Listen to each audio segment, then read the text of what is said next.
Hello and welcome to a brand new episode of Black on Black Cinema. I'm your host, Jay. I'm here with Micah. Hey. And Terrence. What's up? Okay, so we're back. This episode is episode 92, War Room, the 2015 religious movie about magical old black ladies helping out married couples. So this movie is starring several people. Karen Abercrombie? That's funny. Priscilla Shirer and T.C. Stallings. So before we get started, let's talk about our thoughts on the film, and then we'll go through it. I'll start. I am not a religious person at all, so I'll score it based on the movie itself, just as from a technical standpoint. I was surprised. It was probably 2 out of 5. It didn't completely shit the bed as a film, as I kind of wanted it to, but it's probably a 2 out of 5 or so. From a perspective of the message of the movie and some of the acting of the movie, that's a solid 1, maybe. I did not enjoy this. I enjoyed this movie from a comedic standpoint, and I couldn't help but watch it from a person who doesn't believe any of the things that are told in the movie, which was just really weird. But at the end of the day, I thought it did one thing for me, which was really good, is it let me know that I am absolutely over my religious background. None of it got to me. Not any of it, where I was like, oh, that... There's one moment in the movie where it's a moment between the father and the daughter where I was like, oh, that's kind of sweet. That's it. It had nothing to do with religion. Any of the religious stuff, I was like, are you serious? I didn't buy any of it. So my religion is fully dead, and this helped me realize that, which I appreciate it. So thank you, Wilbur. Jesus Christ. No, it just is, dude. Because in the past, I'd watch religious movies, and I'm like, oh, okay, there's still part of my brain. It's I was religious for 19 years, so I was like, all right, I hear you. No, gone, dead, over. So thank you. That is what the movie helped me discover, which was pretty cool. Nothing at all? Nah, man. It felt like a lot of empty platitudes that made no sense to me. Wow. All right. This movie's I'm going to have a good time. This movie's probably a 2.5 for me. Honestly, I was incredibly surprised at how competent. Yes, that is the word. How competent this movie was. See? Given that this is from the same director who did Fireproof. Oh boy. And speaking of which. Yeah. And I actually enjoyed it way more than I thought I would.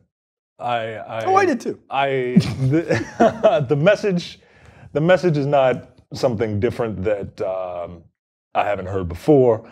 And going into this knowing that it's a religious film, right, I expected to be beaten over the head. And you were beaten over the head a lot. But I mean, as far as the acting, look, there's one actor in this movie, Karen Abercrombie, who is she was completely believable to me. She reminded me. Definitely. She reminded me of my mother. She reminded me of Michelle Obama. Didn't think she looked like Michelle Obama.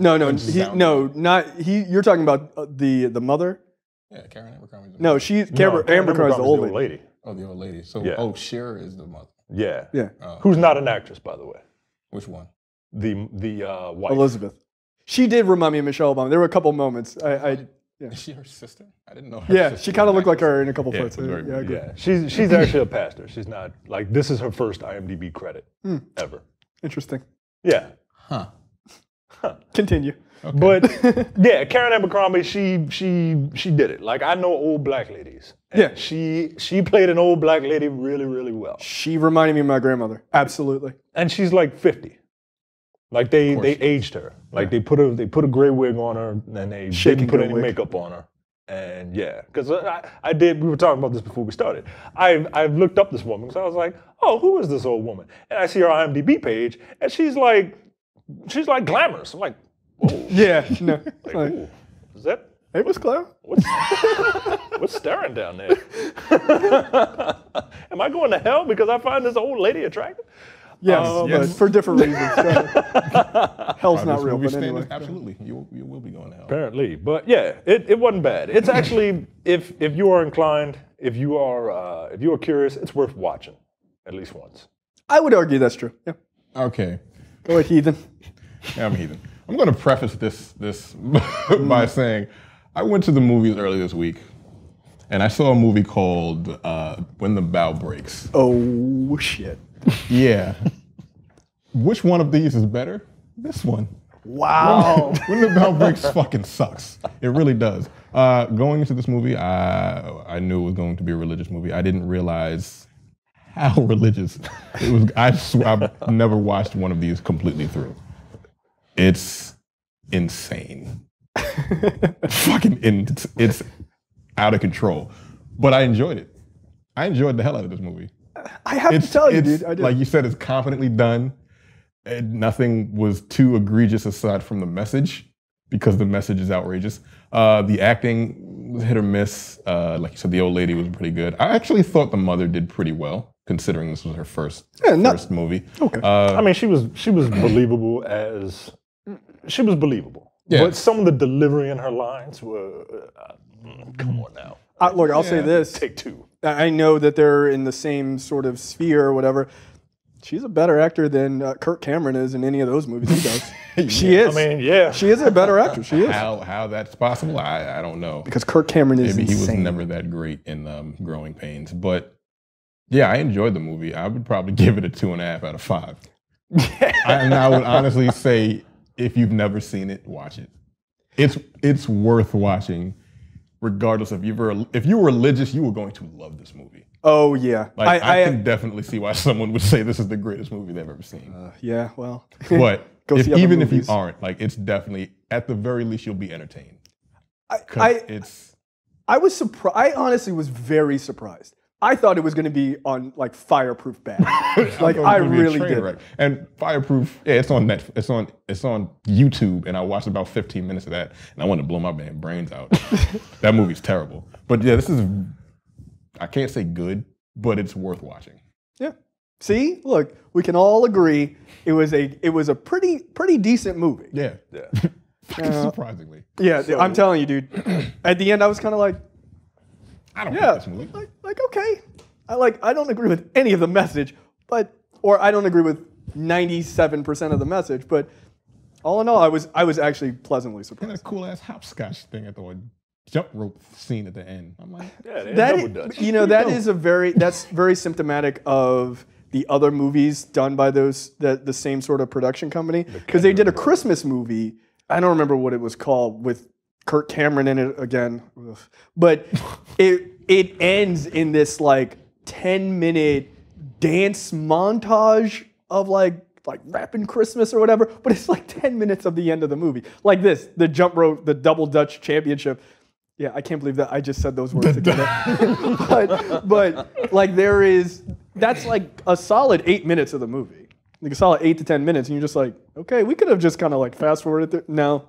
Yeah. No, they straight play it. Double Dutch championship at the end of this was like 10 minutes. I'm like, they're just filling every time. Fucking team. Okay. Yeah, they're just like filling time. I was like, all right, well, cool. That's how they you didn't need, because the movie was already 2 hours. Yeah. Well, that is one of the things I did want to talk about. The movie is 2 hours, but it had a logical ending at literally an hour and 15 minutes. Yeah.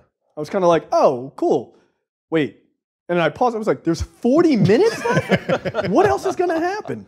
Turns out there's a lot. Let me ask you a question. Yeah. We all give this movie a pass, right? Yeah, sure. Would you give this movie a pass if it was starring an all-white cast? Because how much of this cast being black affects how you're feeling about this movie? Honestly, 0%. Really? I don't know. The I don't religious know, part. man. The religious part for me comes through so much higher than the racial part of it. But because there was nothing about them which I appreciated. There was nothing about the couple that was necessarily stereotypically black. Right, there wasn't anything inherently black about the actual couple itself. No. But Now maybe the vision Clara of them being black, I don't know. Yeah, maybe. I never really even took their race into. This is fucking weird. I was colorblind in this movie. You're growing as a person. You're growing. But I can't help but to think that them being black affected me in a subconscious way. Because I've been to white churches. It's kind of fucking boring, man. It is. But they kinda only boring. had one church scene. They did, right? And I've been to all white churches. He was leering at the other chicken. That is partially my experience at church. And the latter days of my religiosity, it was kind of like, she's kind of fine though. But I was like, I got to get out of here. But I can't see like Miss Clara. I can't see she wouldn't win. an older white actress. No, that doesn't work for me. Oh, God, devil, you got your butt whooped. I can't see an older white Which, by woman. the way, which by the way, I have that clip that we'll play later. I marked it down as Miss Clara does a religious end zone dance. That's what I wrote it down. So I bring that up just to say that originally the cast was supposed to be all white, and the director, Alex Kendrick, who has a cameo in the movie as one of the bosses with the beard. You know what? I knew he had to have been somebody involved in the movie because his part is just too pivotal. I was like, this can't just be some random guy. Yeah, he's the director. No, of course he is. Kendrick? They were. I thought they were black. They were supposed to do an all-white cast, but the director said that he kept having dreams of a mostly black cast. Okay, here we go. And he believed that those dreams were God's way of telling him that he should have a black cast. And this is the part where this is where it goes off the fucking rails. Because everything about this movie for the first hour, I was kind of like, I'm okay with. Even the religious talk, I was like, I get it. And then it goes into like, let me talk about the real enemy. And I was like, oh shit. Like, they're talking about the devil. And I was like, and I'm out. And it's stuff like that, like the dreams, maybe. I'm out, man. So Sony produced this movie, and they were like, I don't know if we should have a black cast led by a white production team. Really? Yeah. Well, because it's Sony. They don't know what the hell they're doing, right? And They had a PlayStation 4. That's all they got. And nothing else. And that's debatable. But the Kendrick brothers, they were like, no, we got to stick to this. We got to stick to God this. is telling us. Look at Tyler Perry. Right. They're like, we're trying to get this money. We're trying to get this money, right? Which, by the way, this movie did better than an average Tyler Perry movie did. Yeah, man. And lo and behold, they made $70 million off of it. Even as ridiculous as the message is. But It is a better movie than Tyler Perry movies. Anyway, go ahead. Yeah. So, and given the fact that the movie starred a black cast, which, black dollars do move movies. They do, absolutely. And the fact that this movie came out around the Charleston shooting. Oh shit, I didn't realize that. At a time when people rely on religion to get them through stuff like this. Right. And also, the Charleston shooting was also in a church, a black church. Right. So yeah, that makes sense. So it was divine intervention.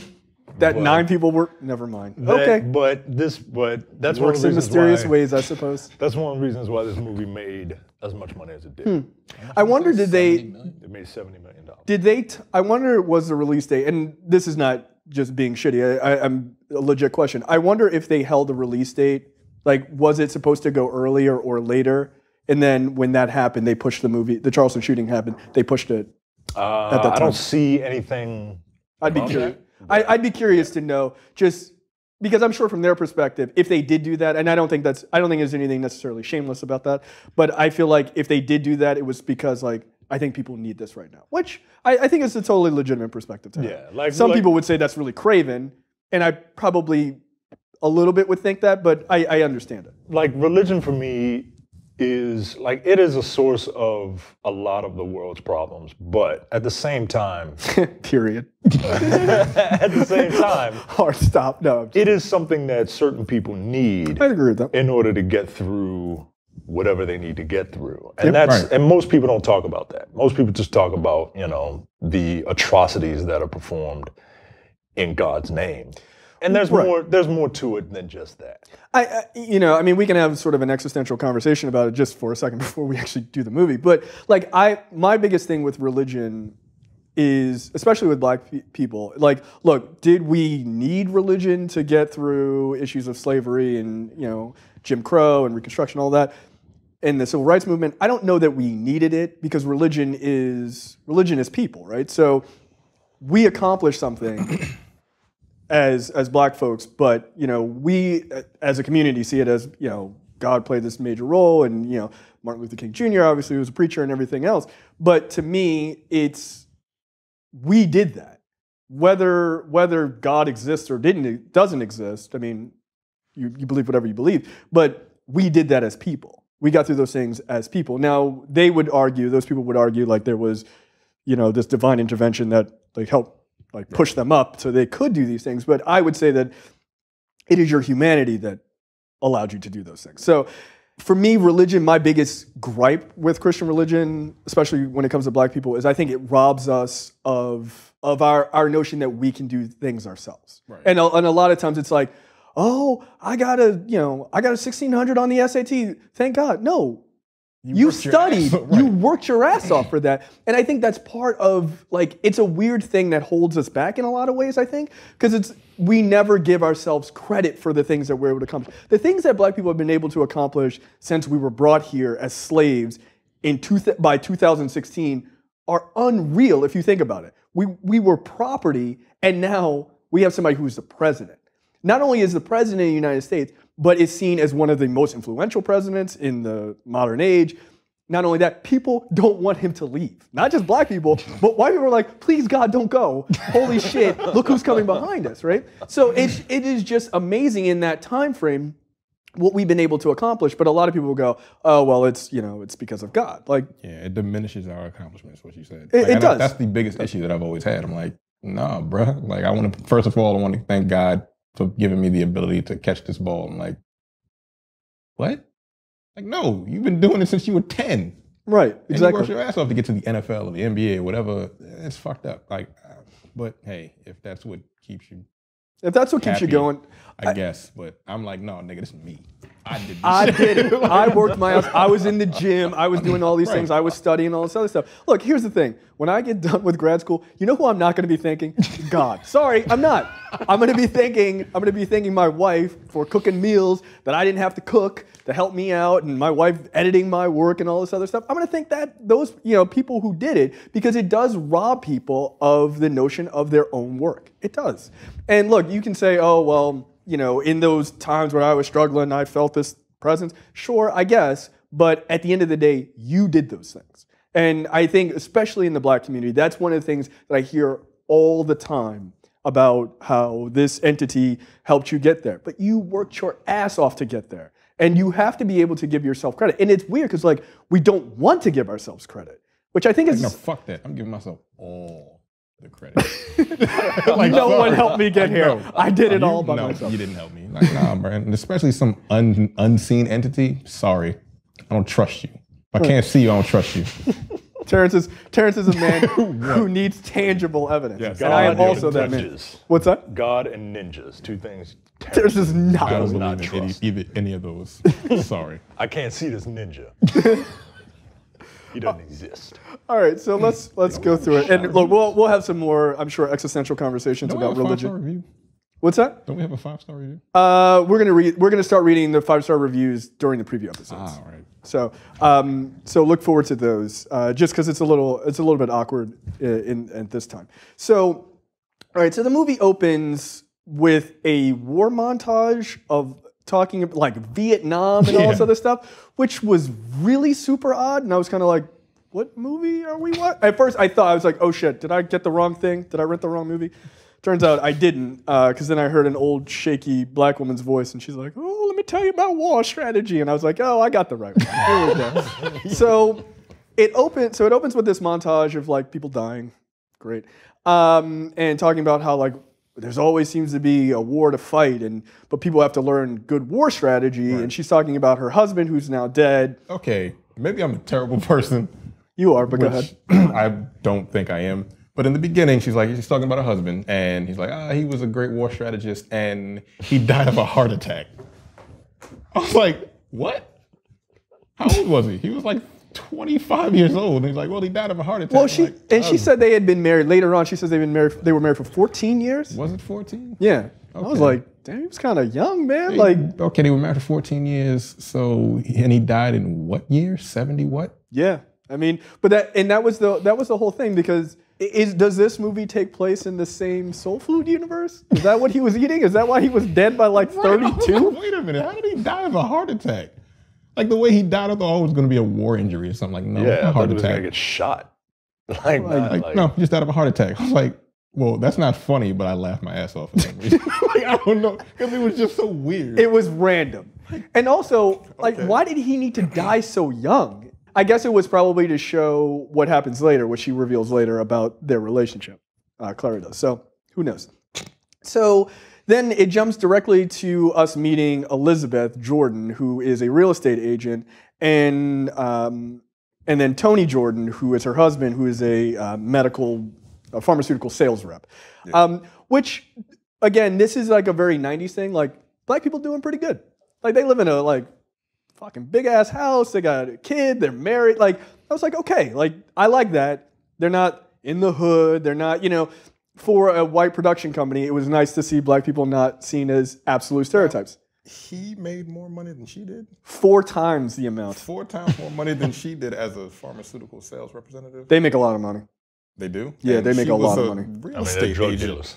Yeah, but like, they're probably in the South, and those houses are probably like $0.50. They filmed in North Carolina. All right. Oh, well, there you go. Asked and answered. There you go. So yeah, But she medical. was a real estate agent though. Like, Yeah, she's I mean, not necessarily. That's not. You make a pretty penny doing Well, that. he depending said on he the makes housing. 4 times Right. as much. I'm like, But- I don't believe you. no, like, that's the whole thing. Is like, sales reps can make. They can. Well, But I she's mean, also technically like a salesperson too, because she's a freaking real estate agent. Yeah, but she's not- I just found the amount of money that he said he made compared 4 to her times might be a was little bit high. much. Well, Yeah, it keep might in be a little mind, she's not stealing houses and selling them on the black market. You know what I mean? Don't read ahead. Right. Oh, exactly. Yeah. But that was only 15 grand or 19 grand. $19,000. I was like, was it worth it though? No. I don't feel like it was. Donate to the show. So then we meet their daughter, Danielle, who's this adorable little girl. And she comes in with her report card to her mom. And she's like, I got all A's, but I got 1 C. And the mom, like a normal mother, is like, apparently Micah does not approve of this parenting style. She's like, it's okay. You did really well. And she's like, oh, I'm gonna show Dad. I hope he's not mad. Micah, you made a face. Not pissed, but I would reinforce the fact that you don't want to be average. There's a lot of A's average. and a C. Yeah, and that C, she's average in that class. Pick it up. That's a gentleman's C. That's a gentleman's C. Gentleman's C for everybody. Yeah, it was math. I'd have been like, I got all A's and a D. Because I fucking suck at math. Oh, I'm terrible at math. I can count money. That's it. classic black guy. Like, I don't know. Right. I don't Count know, these dollars. I don't know geometry or whatever the fuck.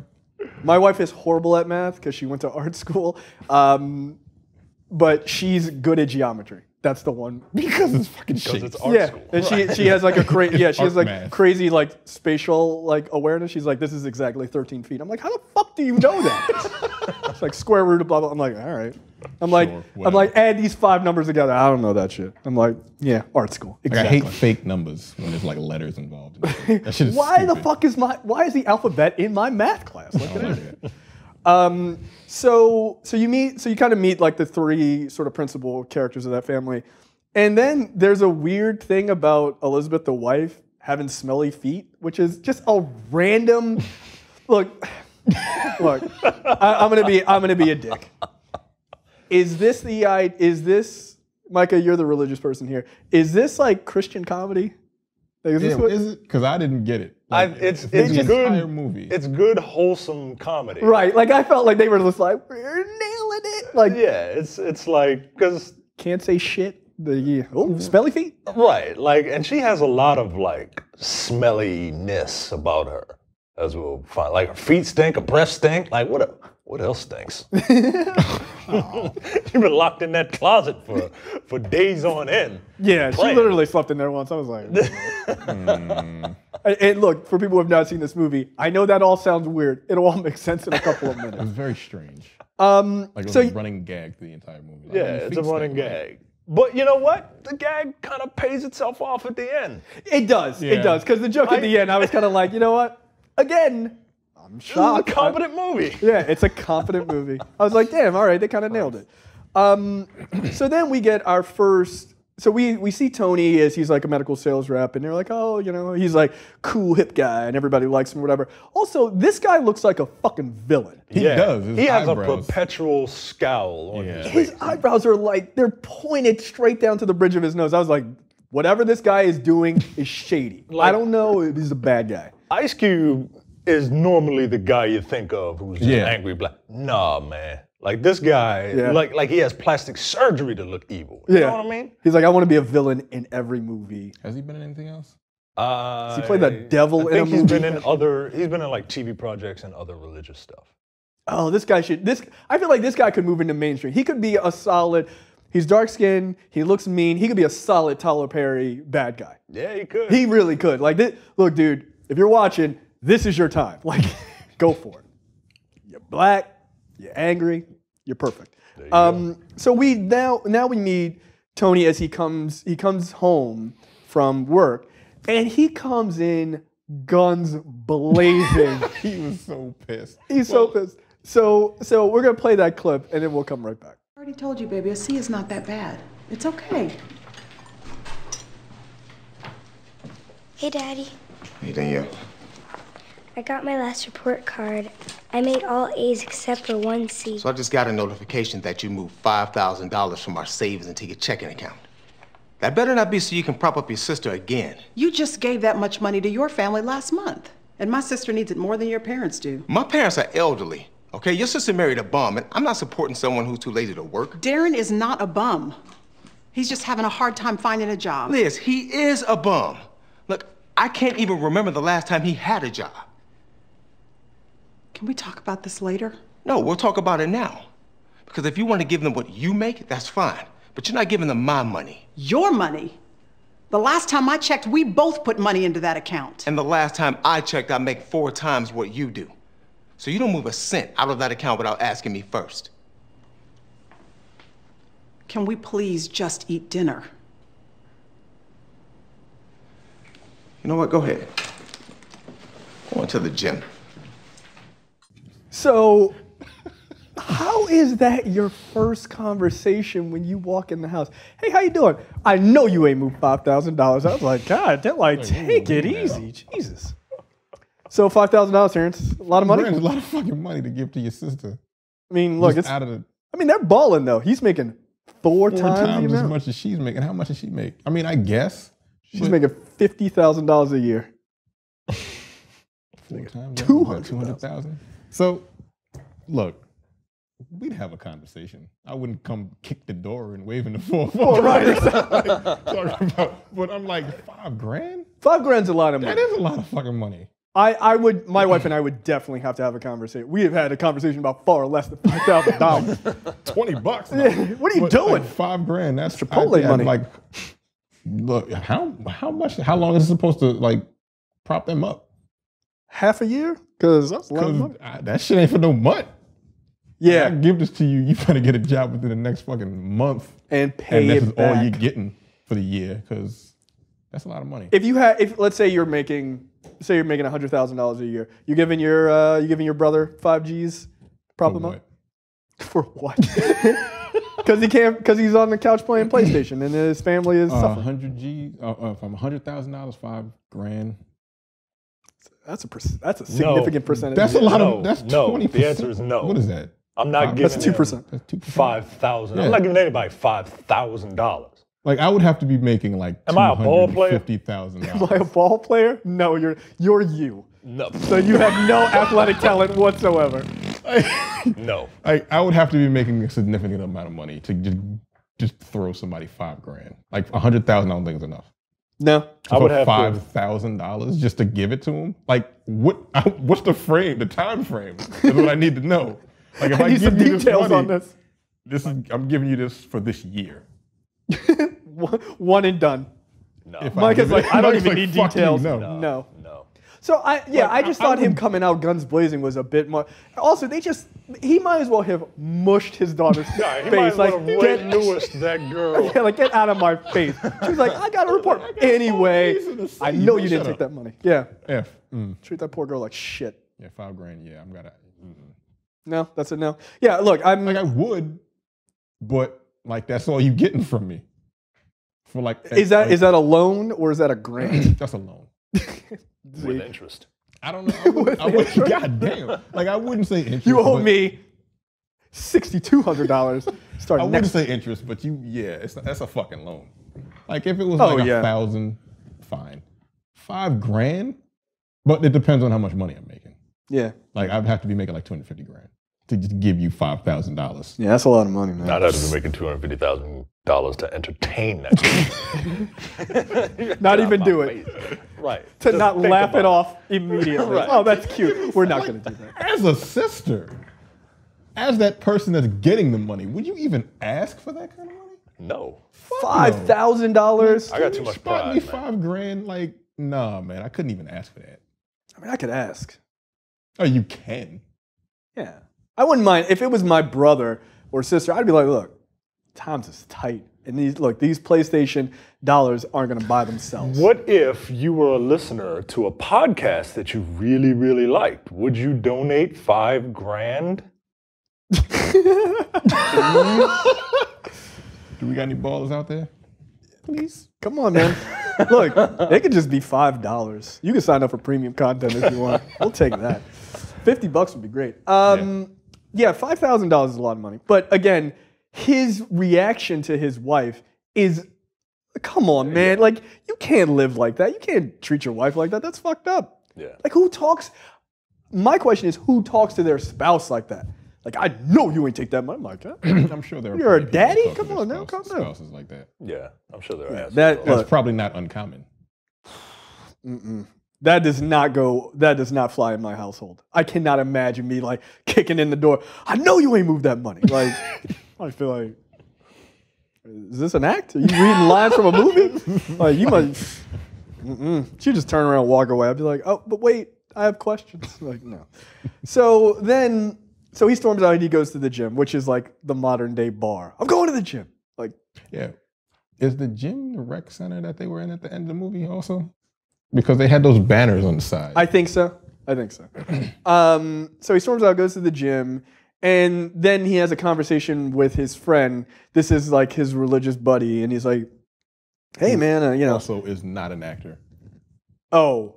At all. No. This guy is not an actor at all. And he's like, hey, like, man, you're like hogging the ball. It's harder to get a pass from you than baptize a cat. And I was like, oh, okay. Why would you baptize a cat? Cats don't like water, and they jump out of it a lot. That's why it's why difficult. Why would you even try? Right. Like, why would you? This is one of those. Cat. Did this cat come to you and say, "I want to be saved"? Well, this is one of those religious zingers, like the feet thing. Like, yeah, I nailed it. Swing like and a miss. Well, there you go. So he's like, oh, what's going on? And he's like, yeah, my wife's getting on my nerves or whatever. And he's like, no, man, you gotta deal with that. You can't be like a dick to your wife. And he's like, the same scene because they were playing basketball. Well, there's another scene that they have right after basketball. Yeah, there's a later scene where they're like lifting weights or whatever. Yeah, that's the scene. Which there's also Which has another joke in it. Yeah, there's another part that actually I kind of laughed at actually. So then Elizabeth goes to a new client that she's going to sell a house, and it's Miss Clara, the old black lady who's not really old, and so Clara is like oh, she's a nice old lady, and she's like, oh, let me show you my third favorite room, and she's like, this is my sitting room, and Elizabeth goes, oh, what do you do mostly in here? She's like, sit. Mostly sit. And I was like, right. Yeah, that's what an old black woman's sitting room is. Sit and contemplate the universe, I guess. And she's like showing around the house, and it's all very sweet and nice. At this point, I am like totally fine with this movie. I'm like, everything's competent. We're surprisingly, like, the movie hasn't just fallen on his face. I was actually like, all right, cool. So then Clara says, like, she gets a couple of hints that Elizabeth is having problems in her marriage because she's like, oh, I wish I had like a nice, calm house like you do, or some nonsensical line like that. So Clara's like, why don't you come back tomorrow and we'll have coffee and we'll talk and I'll show you. And, you know, she's like, I'll show you my favorite room. And she's like, okay, like that seems random. And like, whatever, old lady, I'm trying to get this commission check. Okay, like I'll come back tomorrow. And so she invites her back tomorrow. And then we get a scene of Elizabeth back at her office with her other real estate agent friends, and they're giving her advice on her marriage. And this scene, I have a personal story about that relates to the scene. So let's roll this clip and then we'll come right back. And he thinks it's my sister's fault. Can you even believe that? Well, if my man said that to me, I'd be angry too. We don't fight that much anymore. After 31 years of stalemates, girl, it just is not worth it. Oh, I wouldn't put up with it. His money became your money the minute he said I do. So I'd give it to my sister anyway. I don't even like my sister. Just be careful, Elizabeth. You do not want World War III to break out in your home. No, I don't. But there are days, Mandy. There are days. It's hard to submit to a man like that. You know what my mama used to say to me? She used to say that sometimes submission is learning to duck so God can hit your husband. It's tough being a woman. You got that right. One, there is that woman in the clip, one of her coworkers is sitting across from her, is the only person who has a Southern accent in this movie that takes place in North Carolina, which I thought was funny. She's the only one in the entire movie. I was like, did you go to Brooklyn? Did you go to a Brooklyn church to find all these people? But I just thought that was interesting. Two, the submitting to your husband thing drives me fucking crazy. I do not understand. Well, I do understand it. Look, here's me being a dick. You want to subjugate women? Religion is a great way to do it. It is. It is a tried and true way to subjugate women in every religion. It's not just Christianity, it's all of them. The idea of telling women to submit to a man in 2016 is one of the most caveman things I can think of. It's so bizarre to me. So defend it, Micah. You're a Christian. So tell me how women are inferior to men. Go ahead. The whole submission thing, because I brought this up in marriage counseling, because we went to a church for marriage counseling, and oh yes, I remember. And and the guy was like, "Well, it's actually pretty fun. We are going to be a-okay." Not compared to some of those the other people, they need to rethink what they're doing. But some of those stories you told me, I was like, I kind of want to fake getting married to just take me and my wife there to just laugh. The term submit is a strong term, and it has certain connotations. Whereas the pastor said it's not submission in the sense that it's, I bow to you. It's more of, I'll follow your lead. I'll follow your lead. I defer to you. I'm not sure how that's that much different. So that's basically saying, hey, you're in charge. Decision that we want to make. What do you? Here's my opinion. Here's my opinion, but ultimately it's your choice. That's what the whole submission thing is. So it's exactly what I thought it was. As it is explained to me. Whereas you hear someone say, "Oh, you have to submit to your husband." That means, when you hear the word submit, you think tap out, you think give up, you think slavery, right? And it's not meant like that, at least nowadays. Okay, so I have two questions. Sounds like submission to me. Yeah, right. Okay, right. So yeah, one statement, two questions. I've got an opinion, but ultimately it's your decision to make. Which means that the woman's opinion means less. Yes. It means less. All right. Continue. Okay, my first question is that how your marriage is? She will let me. She'll let me. Remember, this is on video. Yeah, I'm saying she likes it when people make decisions. Like I'll present her with an option. Say, hey, we can either go here or go here. I don't really care. And she'll be like, "Oh, I don't care. Whatever you want." Okay, that's different though. That's submission. That's it isn't. Yes, okay. it is. Okay, hold. It's deferring to I defer to you. Look. Nice try. And it's a fucking it's a cop out. Look, it's an absolute cop out. Let me give you a better scenario. Yeah, nice try. Clean it up, nigga. Because I'm about to call your ass out. Okay, if your wife's sister or your wife's brother. Your wife's brother needed $5,000. And she was like, he really needs it. And he's suffering, he's gonna lose his house, and all this other stuff. And she says, I think that we should do this. And you think the opposite and go, nah, I'm not a ball player. Do you get to make that choice? Or do you guys come together and say, well, here, X, Y, and Z? Or your word is the final say? Because that is actually what submission is. That your word is the final say. It depends on for your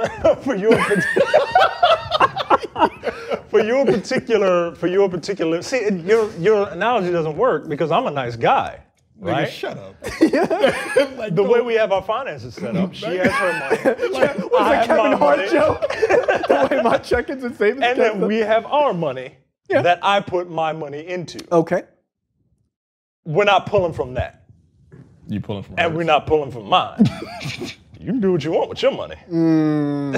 We got the house money. We got my money. Okay, then let me try to back you into a different corner. Because I want to put you in. No, I'm serious. I want to put, because I think these kind of conversations are important, especially when it comes to religion, because religion a lot of times, and it's not just you, I'm fucking with you, but like a lot of times things are presented and then it's like, well, no, this doesn't work. No, this doesn't work. Like, no, if you believe something, you got to be able to defend it, right? So if, let's say it's not a money issue. Let's say it's a house that you want to buy. All right. And you have the option of two houses. One house is smaller, doesn't have the things that you want, but she loves this house. And the other house, they both cost the same. And the other house has all the things that you want, but she hates that house. She would let Who makes the choice? Get my house. She would. She would? Yes, she would. And I can say that 100% confidence. Why?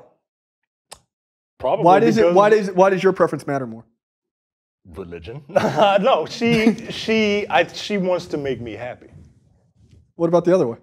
And I want to make her happy, but she would make that sacrifice just because she's that type of person. She would make that sacrifice. Well, why wouldn't you make that sacrifice? I would, and I often do.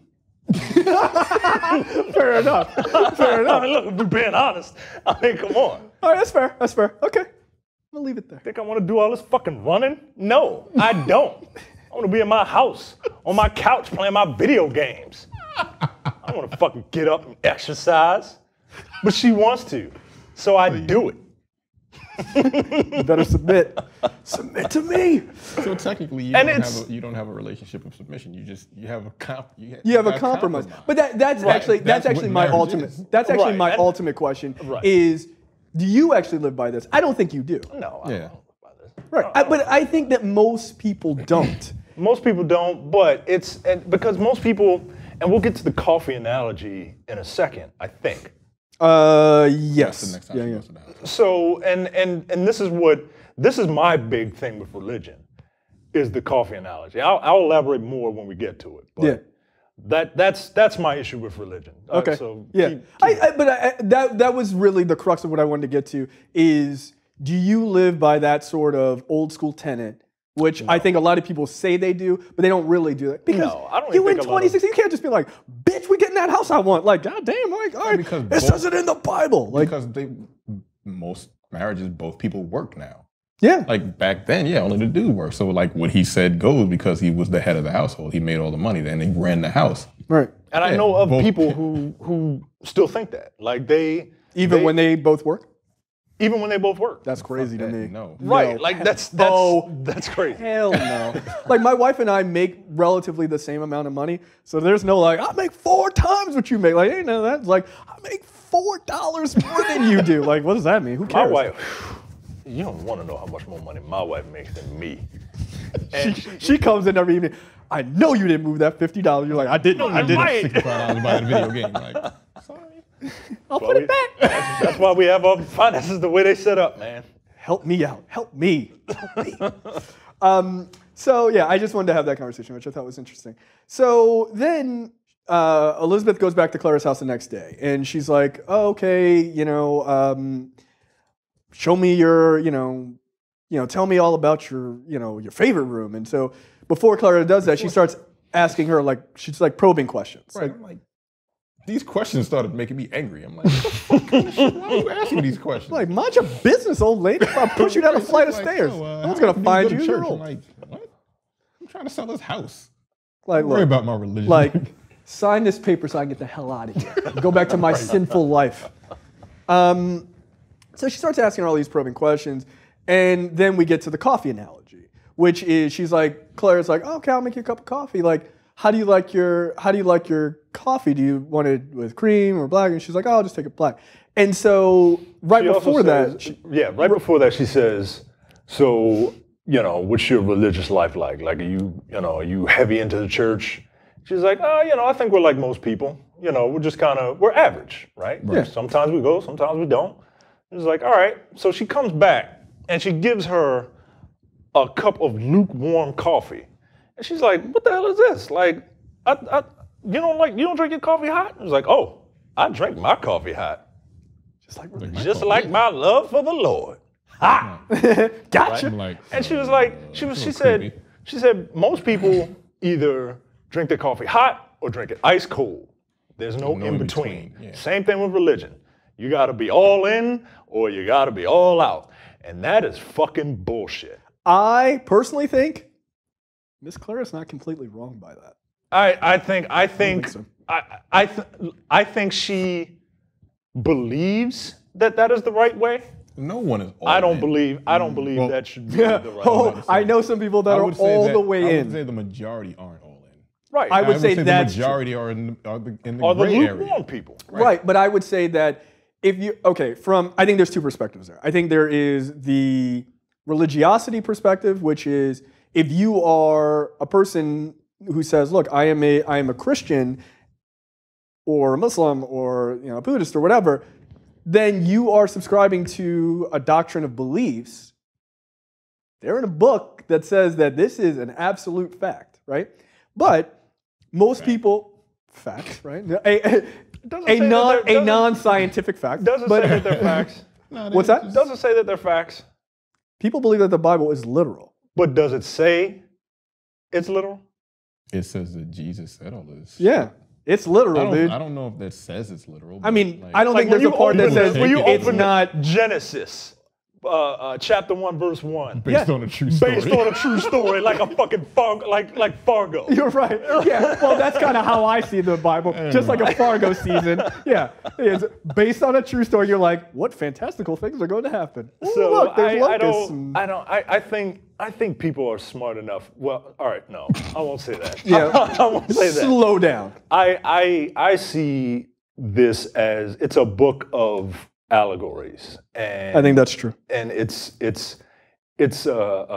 story that was written down. Like Jesus didn't write the Bible, right? Like it was a story written down by people who wanted to control the behaviors of other people, and it is an allegory for how people should live their life. Right. And most laws are based on it, right? Yeah. Right, but and I agree with you. I think that's how people should see the Bible. Right. That's how they should see it. That's how they should see it. But when you start to take those fables and allegories and pseudo rules and you start to apply them in the real world in 2016, it doesn't work. And that's the problem is people go, oh, well, I don't take everything in the Bible literal, except for the parts I want to take literal. Hey, don't eat shellfish. I don't take that literal. Gay folks, I take that absolutely literal. You know what I mean? Like, and that's where I think Miss Clara's point, actually, I agree with. Because I don't think it's fair to say that certain things are like, I just ignore those things because they're not convenient to me in the modern age, but I take these other parts. Like, some people believe, like, okay, gays are cool, I don't mind that, right? Like, obviously, you're not a fucking bigot, right? So you don't care about that. But, like, you also don't think that, like, fucking... Do you believe the Jonah in the whale's stomach and fucking all the fairy tale parts? No, you don't believe those things. But do you believe that there's a hell? Do you believe that there's a heaven? Do you believe that there's, all of those things? Probably, right? Yeah. I think right. So because it comforts me to let me believe in something that's greater than you. That I'm not just sitting there. Look, I know my body is just sitting in the ground decomposing. That's pretty fucking depressing. Yeah. Right. So you're dead. Who cares? You're not gonna know. Yeah, I get it. I get I'll your piss logic. on your grave, angry, right? You'll be dead. It's fine. But then what's the point? That's how life is. I look, and I live your know, life. and look. The point Yeah, the point of to life live is your to life. live it. Right. I literally had to tell my ex that because she was going through an existential crisis. Like, well, what's the point of life? Like, just fucking live your life, man. Well, here's the thing, and I don't want to go. I don't want to get too deep into it. But if you believe that there is, and I don't think you live like this, but actually I know you don't. But if you believe that there is this heaven or paradise or whatever that's waiting for you, a lot of people don't live their lives because they're like, whatever. Fuck the environment. Fuck everything that's going on here because at the end of the day, I get to go to the fucking Baskin Robbins in the sky and eat ice cream all day and it's great. But you only get one shot. So you might as well do all the shit you want to do now. Like, don't murder people because that's fucked up. But there are people who don't live their lives and they spend 99% of their time sitting in a church, 90% of the time just reading a book and don't actually experience life because they think that there's a thing after it. And I think that's damaging in a lot of ways to society. That's just my thoughts on it. So then Elizabeth confesses that she fights with Tony a lot, and you get that lukewarm coffee conversation, and she's like, "Oh, I guess I should, be more into church or whatever." And Miss Clara's like, I'll get you a hot cup of coffee now. Like, you're all in. Which, look, I liked that analogy. I thought it was a pretty good analogy. I understand the analogy, but you just don't agree with it. Right, I just don't agree with it. I don't agree that you have to be an atheist or you have to be fucking a zealot. Right, a zealot. Like, no. Like, life doesn't work like that. I agree that most people are not like that. But I think a lot of people tend to ignore things in their particular religion that they don't care for. Yeah. Yeah. It doesn't make sense. Yeah, I'll give you that. I mean, they wrote a whole edition of the Bible because the first edition had scary stories in it, and God was kind of a dick. Yeah, and they were just like, so we need the PG-13 this shit. Right, like this isn't really. There's a red band trailer of religion, and then a green band trailer is the fucking New Testament. They're like, we got a hippie in here. He's like, cool, making fish sandwiches and shit. It's awesome. Yeah, I like the green band. Look, I like the green band trailer of religion. It's pretty good. The red band is that's a movie I would watch. That is some shit. So Clara shows Elizabeth her war room, or this closet that she's closet. It's a closet where she writes down all the prayers that she's asked for and have been answered, and she puts them all up on like Post-it notes and like tapes them to the wall and stuff. And it's like, ooh, you can look back over time, and it's like that's where she goes and prays. Look, totally fine with it. Seems a little weird to me, but that's cool. Like, I think everybody needs their place of solace. Like, I don't think there's anything wrong with that. I think Ray Lewis would probably be really happy about this because he has a Superman calls it the Fortress of Solitude. Yeah. Do you have sort of a place that you have a solace? No. No? No. Yeah. I have an office. Yeah. But you motherfuckers are in there all the time. So it's not really a solace. But like, from time to time, I've meditated. Like, it's nice to kind of have a place that you can do that. So I understand the idea. I mean, what's prayer but talking out loud meditation, really? Or in your head, I mean, depending on what you want to do. So I had no problem with that. Then Clara asked Elizabeth for an hour of her time every week to come and talk to her so that they could like get the prayer on and things like that. So I'm going to church. Yeah. When was the last time you went to church, Micah? I would have went today, but. All right, nigga. Sure you would have. You could have changed your. What time's that church open? How many services does that church have? They have 4 services. 4? Yeah. The last one is at 1. What's the earliest? 7? 7. You could have gone on. No, because it's in Landover. No. You could have came here in your religious garb. I am here in my religious garb. Oh, see, you go to one of those bullshit hippie churches where you're allowed to wear jeans. That don't count. No. If you ain't in a 3-piece Steve Harvey suit, it don't count. So then we get so Elizabeth agrees to come see Clara for her religious war room strategy sessions.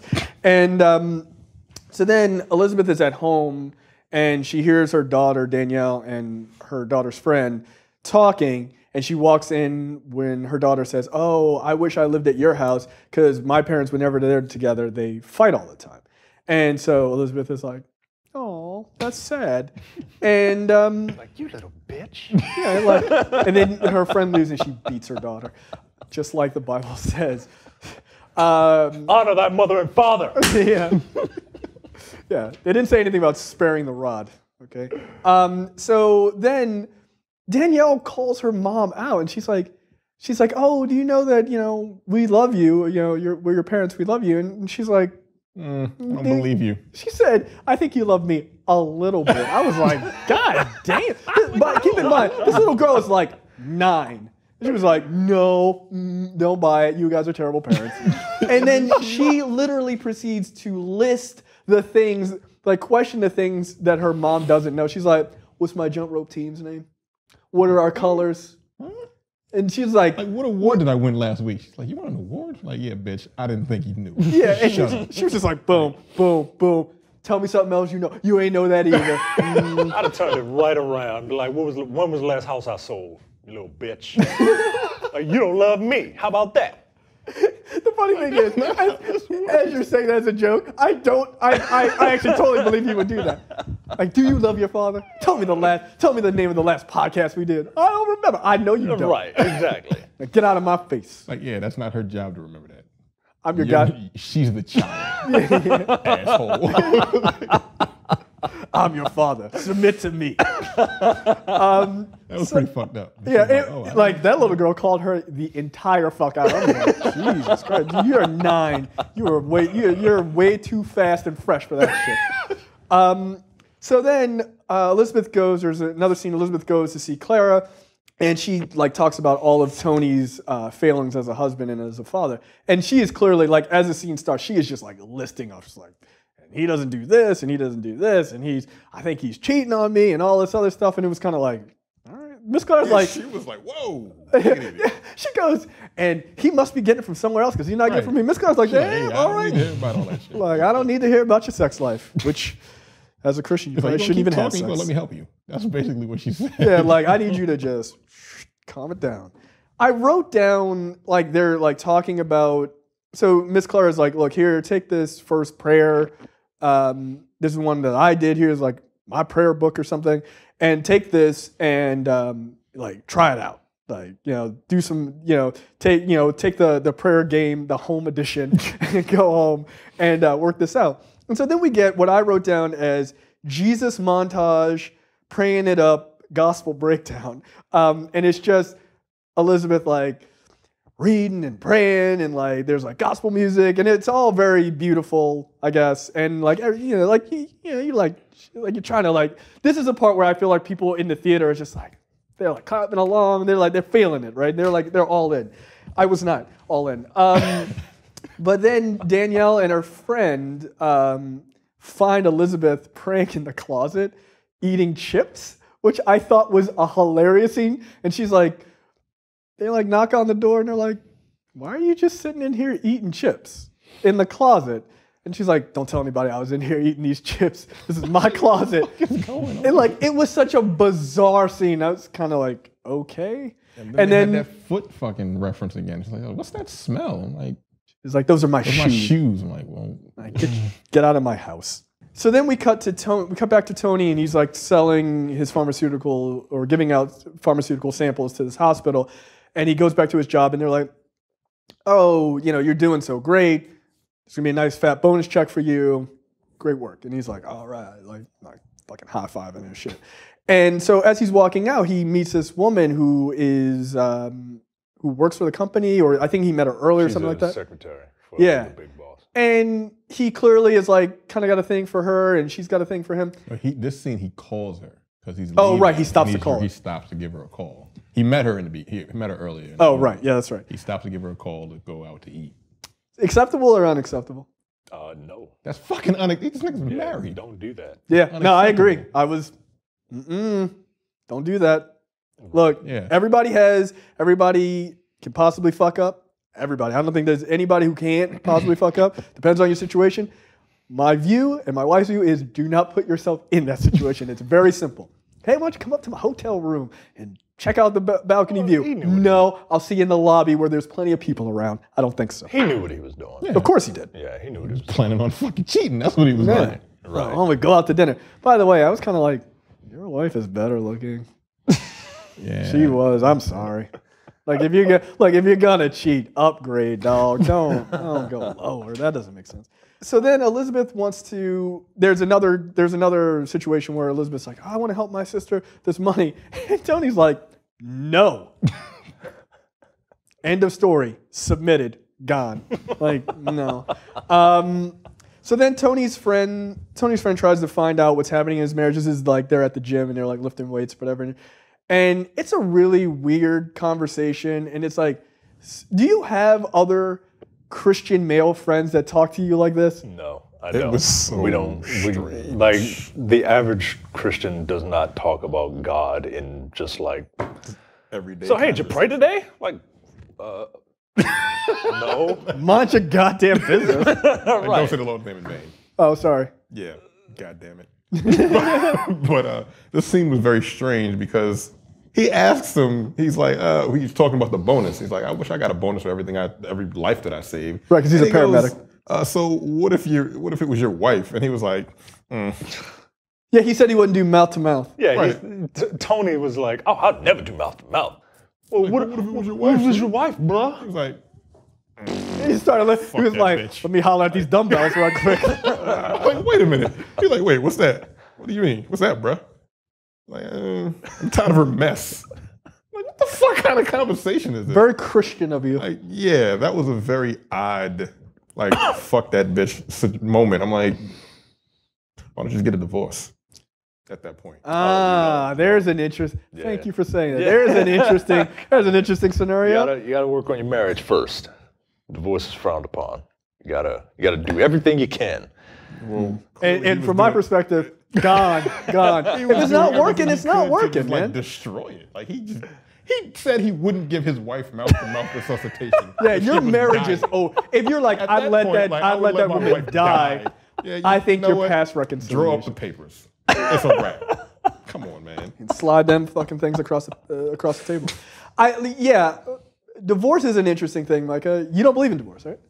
I would work on it. Death do you part. Till death do we part. Yeah. If I got to bring you there myself. I mean, if you happen to be choking, I really don't want to give you mouth to mouth. It's over anyway. I just no. I It's not absolutely. that I don't believe in it. It's that I do. It's that I would try everything I possibly Of could. course. Yeah, I felt like he would try everything, but he clearly didn't care Right. at all. I mean, I can't imagine getting to a point in my marriage with my wife and being like, if she died tomorrow, I mean, I wouldn't be upset about it. Like, if you've gotten to that point, Jesus, dude. Right. Why don't you just stand behind her when she's walking down the stairs and be like, at that point, like, who cares? Like, yeah, sorry. Hope you make it. Like, not really. That's fucked up, man. But yeah, I mean, if my wife and I were having that many problems, we got to go to counseling. Yeah, you gotta do something. Here's a question, and just a quick question, because this is like the Micah show. Because you're the religious representative for this episode. This is your fault. Yeah. Counseling. If your marriage is having trouble, you go to like a actual marriage counselor, or do you go to religious counseling? We go to a marriage counselor because they know what they're talking about. I mean, and two, like we don't have a crisis of faith. We have a crisis of marriage, of our marriage. That's a good perspective, actually. Like it's the only common sense perspective, I think. Yeah, I know a number of people who have been like on the cusp of getting divorced, and they're religious people in my family, and it's like, we went to a religious counselor. I'm like, so the religious counselor is there to keep you married, right? Like, that's the whole thing. Yeah, they're like, oh, did he cheat on you with 30 hookers? Yeah, I know, but did you forgive him? Like, he punched you in the face too? Damn. See, you should still submit to him. Like, we had to go to marriage counseling through a church because our pastor would not marry us. Right. Yeah, that's the thing. Right. Otherwise, we would have just gone to regular old. So your counselor wouldn't marry you if you didn't go through religious counseling. It's like pre-Cana classes, right? Isn't that what it's called? Yeah. Or maybe that's what it is in Catholicism. That's what it is in Catholicism. Yeah. But our pastor, who is a friend of her family, we had a meeting with him, and I had to, I had to turn on the charm and all that. I had to memorize Bible verses and shit. If I wouldn't have done all that, fuck that shit. Bam, bam. I mean, well, you don't love people, right? Like I love my wife. You don't love people. I had to. Do you care for anything that's human? Anything that's alive? yeah, I wouldn't have done all that bullshit. You wouldn't have done all that Memorize for your fucking Bible marriage. verses. Like no. I didn't memorize anything. I'm not doing all this. I guess if you're getting married, a compromise, but I'm not reading the fucking Bible for you. So it's your way or the highway. It's not my way to highway. You can believe whatever you want. I'm just not gonna do it. Like I said, you can read it. I'm not gonna fucking. So you're gonna tell your prospective wife. Here you go. Yeah, go ahead. That she is gonna have to submit to your decision of not doing that. That's not even a submission. I'm just like she look. She knows who the fuck she's getting at that point. Right. You know what you've done. You. like if you're gonna make me like yo. Like you know what you're getting into if you marrying me. All right. You know goddamn well I ain't reading the motherfucking Bible. Like, can you just memorize these passages so we can go through this religious? No. You're just like Tony. No. End of story. Like, nah, that's a. But yeah, we did. Our pastor wouldn't. I'm not gonna fake that shit. Our pastor wouldn't. I think it's offensive. Yeah, it would be fucked up for me to fake it. I think it's offensive. Yeah. No, but I mean, yeah. I don't think there's anything wrong with going through. Pre-Cana classes or whatever if you're religious. Yeah. I mean, hey, do whatever the fuck you want to do. What do I care? I ain't there. But I ain't going. If I married someone who was Christian, how would that work out? I'm going to church. Like, I'm going to church. I'm going to record Black on Black Cinema on Sunday morning because that's when we do it. Like, that's the other thing. I couldn't imagine marrying someone that goes to church every Sunday because they be going by their goddamn self. Dude, I'm not going. My grandmother, and this is a weird thing. Like, I feel like this happened more back in the day. My grandfather, when he was alive, never went to church with my grandma. My grandmother was incredibly religious. Every Sunday, like, this little light of mine, like all that shit. But my grandfather never went. I'm watching football. Dude, and his response, it wasn't even an excuse. He was like, have a good time. Turn on the fucking TV, dude. You're not going. He's not going. And they never, maybe they had like arguments about it. Obviously I never saw it. Never, dude. He was just like, stern old man, dude, like, I ain't going. Peace. Yeah. I was like, I kind of respect that. Like, even when I was religious, I was like, damn, that's awesome. But like, I like brunch too much to go to church every Sunday. I do. I look, fucking bacon. Like, there's nothing that's going on in a church that is better than a hot cup of coffee, hot, not lukewarm, some bacon, pancakes. There's nothing better going on there. They give you bread and wine at church. Get the fuck out of here. That's once a month. You don't even get it every Sunday. Get out of my face. And that grape juice. You can't even have do you have the wine, by the way, for communion? No. You have the grape juice? I don't. Oh, really? Yeah, I don't. You're a terrible Christian, I swear. The worst. Coming from me. I don't tithe either. Jesus. Oh, you don't do any of the, you don't do any of the good stuff. I go get the message and roll out. That's what I do.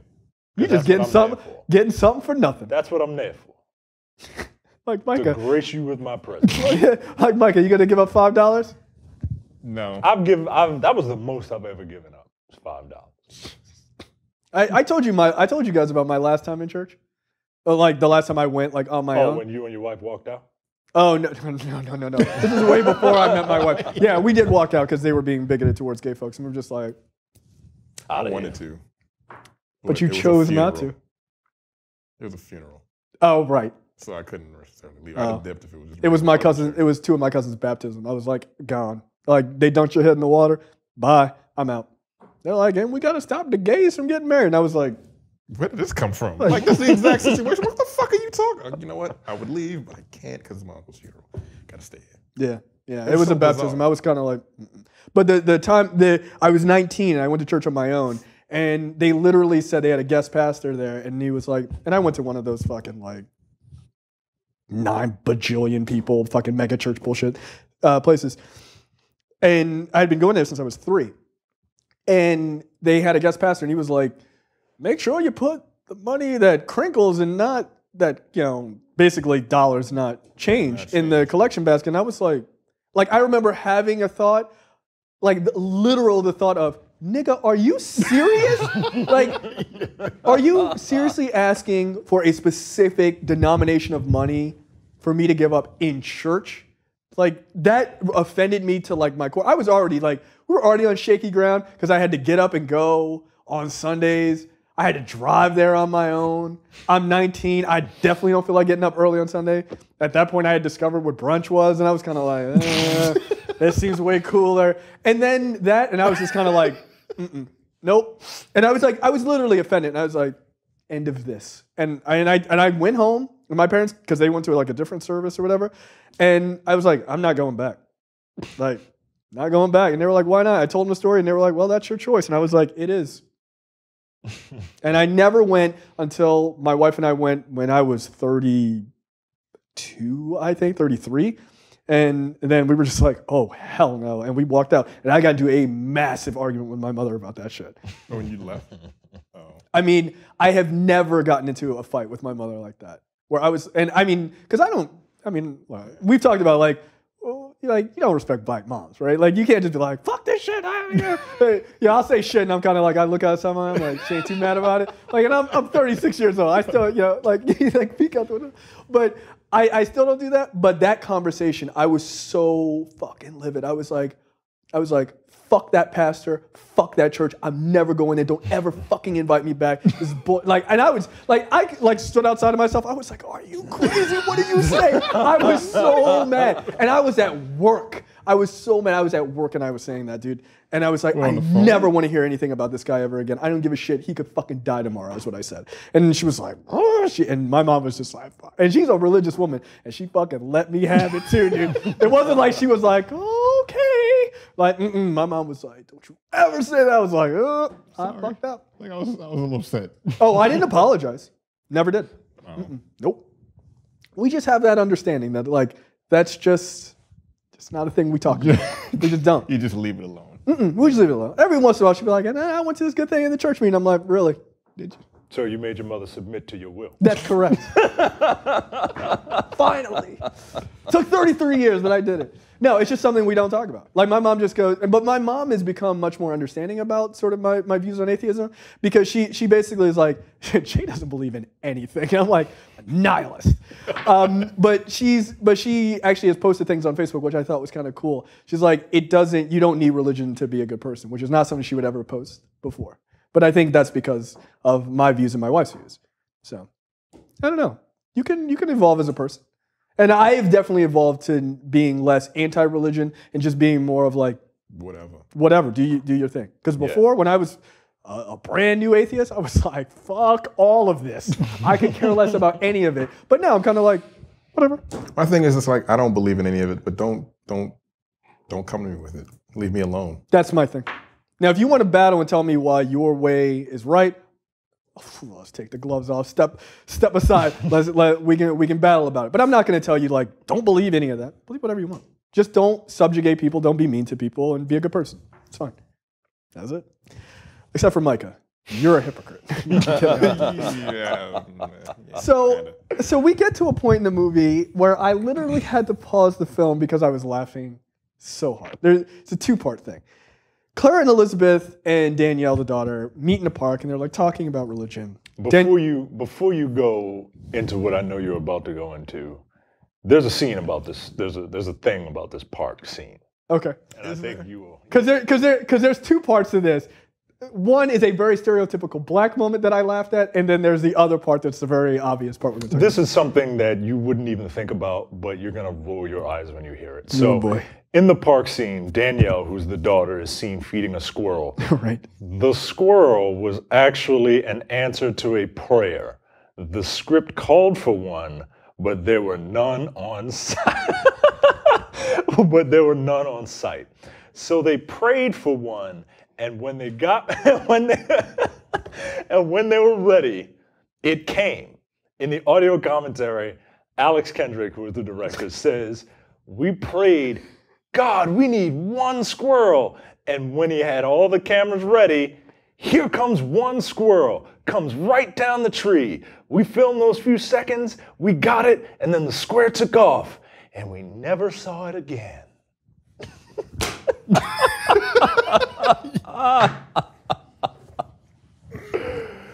That's my Good night, everybody. That's what I think of religious theory. Like, not everything is an answer to a prayer, man. Like, some things are just Coincidence? Some things are just coincidence, man. That's the dumbest thing I've heard in 2016. Congratulations. We prayed for a squirrel and it showed up and ate a peanut. Because you threw a peanut! That's why! Because there's squirrels in the trees and they're like, oh shit, there's food, dude, I'm hungry. Wow, God's real. What about all those Syrian refugees? That's irrelevant. A squirrel came down the tree. Prayed for a fucking squirrel and it came down from the heavens. Is that what you use prayer for? Things as insignificant as a squirrel? And I know we're getting into a bunch of tangents, but I don't That's like what the show is. I don't like when people do that either. I don't like when I pray, like it's for like I'm at a Crossroads. point where I am in desperate need of help, where I will just sit there and ask whatever for some sort of help. I don't pray for, man, I hope I get an A on this test. Like that's like stuff like that is stupid. I pray I can pull off this sonic boom on Street Fighter. God, I pray we get this squirrel so that I can film this scene because the script called for a squirrel, and instead of us just hiring an animal trainer to bring us a squirrel. Right, like you don't have to pray for it. There are options. Like I don't appreciate. It's a professionally trained squirrel. It'll do backflips if you wanted to. I don't appreciate when people pray for innocuous shit like that. I agree with that. I don't like that at all. I have a question. Why do you pray at all? Doesn't God control the world? Because literally I don't know what else to do, and I don't pray for stuff. Like, right, but if God is in control of the world, why? I don't think that way. I don't think God is in control of the world. I think I've told you guys what my view on God is. I think that God is just like kid with the magnifying lens. I think God is just up there chilling, just looking to see what happens. Because we all have free will, right? Right. Like if God were all powerful and as needy as he is. Was this a preacher comic? I'm just saying, if God was as needy as God is portrayed to be, then we wouldn't have free will. We wouldn't have the free will to choose whether or not to believe.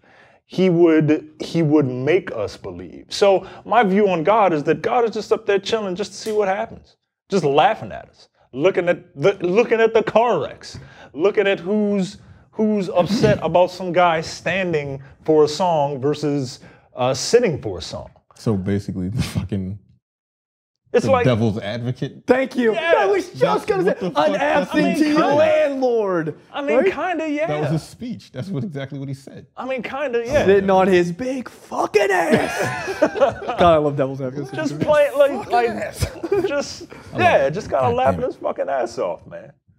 Like I don't know. And every now and again, I like to think that God is like, let me help this person out. All right, now let's see what happens. Squirrel. I mean, that's arguably is what you said. I'm just saying that's what you said. That's what you said. I'm just going off what you said. I'm sure someone will come in and tell me how wrong I am and how much of a fake Christian I am. Oh, yeah, somebody told you that, right? Yeah. They wrote that to us once, and I fucking reamed them out on the show. Look, I mean, we give you a hard time, and we give, Terrence and I are obviously giving religion a hard time because we don't agree with it. But it's really bothersome because I feel it's the same as like black checking, right? Which is you're not black enough because you don't believe X. Right. Like, you don't listen to rap music. You don't like Belly? You ain't black. Oh, I got a couple of messages. I went back and forth with somebody. They're like, you guys are haters. I was like, is it possible we just don't like the movie? And he was like, no, you're haters. Okay. Right. Fine. Fine. Guess. But yeah, like black checking I don't agree with, and religious checking I don't agree with either. Like, if you don't believe all of these things, then you aren't religious. It's like the no true Scotsman argument. So to me, it's kind of like, no, you're still a Christian. You just, you happen to believe what you believe. Right. I don't think, as long as it's not so egregious, like, I'm a Christian, but I don't believe in Jesus. I'm like, well, that's that doesn't make any sense. The whole purpose. Yeah, like that's kind of like that's right up there with that's it. Like that's the top one, right? So okay, so right before the biggest ridiculous scene of all time, there is a black ass moment, and this is the most stereotypical thing that happens in the movie as far as black things, and I'm very interested to see if you noticed. So they're sitting on the bench and they're talking, and Danielle, the daughter, comes up to Elizabeth and Clara, and she's like, "Oh, can I get ice cream?" And Clara's like, "Oh, I'll pay for it." She's like, "Why don't you go get ice cream for us? Why don't you order the ice cream for us? And I'm gonna walk with your mom to my car, and we'll pull around and pick you up." I said, "Okay." Clara says, "I'll have butter pecan ice cream." And I was like, "You old black lady, of course." Dude, look, if you don't know this, old black people love butter pecan ice cream. And the fact is, it's my favorite ice cream. It is. And that's because my grandmother likes orange sherbet and butter pecan, and that's what I grew up eating over her house. I hate orange sherbet, man. I'm not a huge fan of it, but butter pecan ice cream, oh shit. I love it, dude. It's my favorite. It's my absolute favorite. When she ordered that, I burst out laughing. I was like, "You black as shit." Like, you know what? You nailed the old lady. You nailed it. You nailed it. So then something else happens. As Elizabeth and Clara are walking to their car. Yeah, this had me crying. So, you know what? Let's just play the clip. I'm not going to set it up. It's just hilarious. What does a normal week in your life look like? Well, my son drops in for an hour or two during the week. I go grocery shopping, an occasional doctor's visit. And my girlfriends and I get together on Friday afternoons for coffee. Other than that, I read a lot and I spend time with Jesus. I used to spend so much time with my girlfriends before my job. Give me your money right now. Did you hear me? Both of you, give it to me now. Okay, we will. Just please put the knife down. Do it and do it now. No. Now you put that knife down right now in the name of Jesus.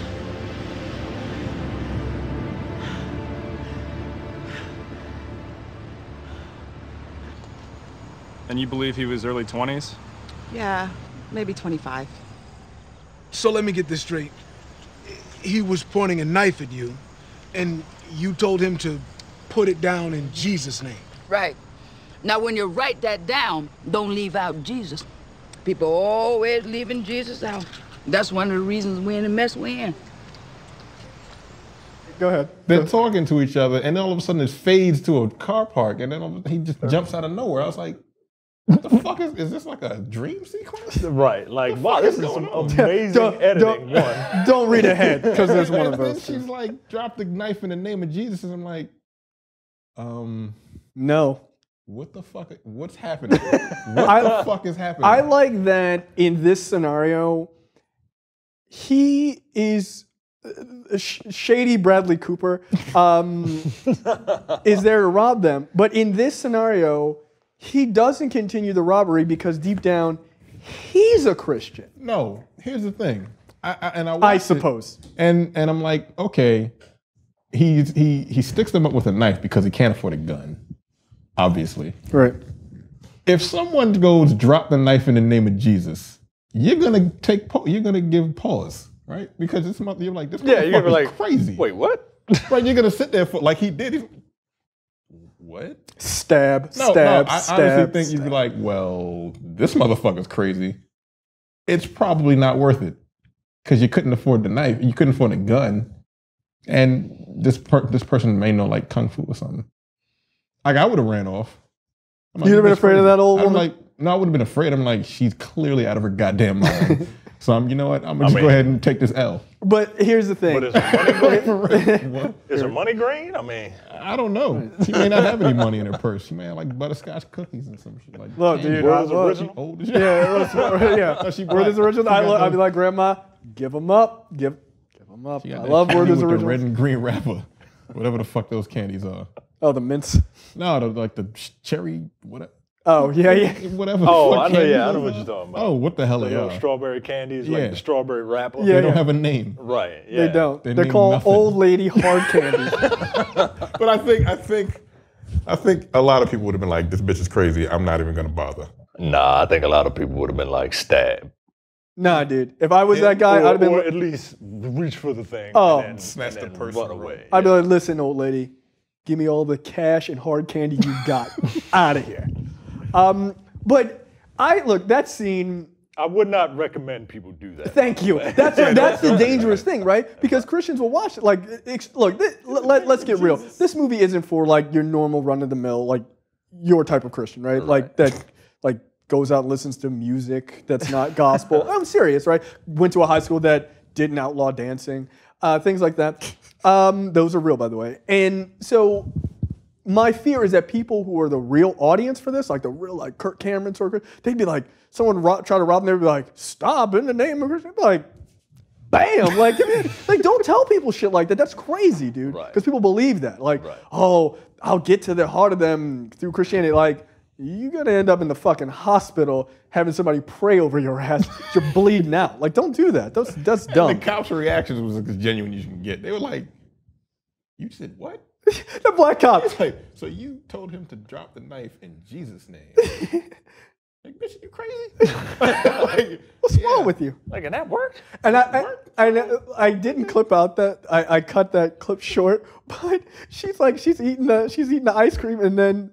And Elizabeth is like kind of freaked out, and she was like, "Oh, you don't want your ice cream? I'll take that." Claire's like, she's like feeling good. She's like, "I'm all energized." Like just eating ice cream.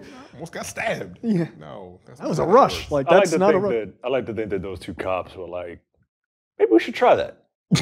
And then they're chasing a suspect, and it's like, "Stop in the name of Jesus!" Like no, like oh no, running. You misinterpreted. I named my gun Jesus. Bam! Oh, you got me. I told you to stop. So then we cut to a scene of Clara makes Elizabeth write down every wrong thing that Tony has ever committed against her, which... She wrote a book. Yeah, it's like, here it is. How much time you got? And Clara basically says like, oh, I'm not going to read it. That's for you. I was like, thanks for wasting all my goddamn time. Like, it's already in my head, lady. I don't need to type it out. And then Clara delivers what arguably was a speech that should have been delivered like General Patton in front of a fucking American flag or like the Christian flag that... Christian flag? Yeah, there's a Christian flag. How do I know this and you don't? You're the worst Christian. Dude, it's got like a cross and fucking like clouds. A Christian flag has a cross on it. Yeah, it does. There's a... I think you're making it up. Yeah, me too. All right, well, I'm going to ask the cameraman to like just post a little image over the video. It'll be the Christian flag. Yeah, they have an official flag. It should be like the Republican Party flag. So, yeah, she's like, look, I'm gonna like let me break it down to you. And this is that moment where I was kind of like, this speech is nothing but a bunch of like empty platitudes, and then the speech goes real dark, like real fast, and I was like, ooh, this is getting kind of crazy. So we have that clip, and so we'll play that now. Do I just back off and choose to forgive and then just let him walk all over me? God is a good defense attorney. Trust it to him. And then you can turn your focus to the real enemy. The real enemy? The one that wants to remain hidden. The one that wants to distract you and deceive you and divide you from the Lord and your husband. You see, that's how it works. Satan comes to steal, kill, and destroy. And he is stealing your joy. He is killing your faith. And he's trying to destroy your family. If I were you, I would get my heart right with God. And you need to do your fighting in prayer.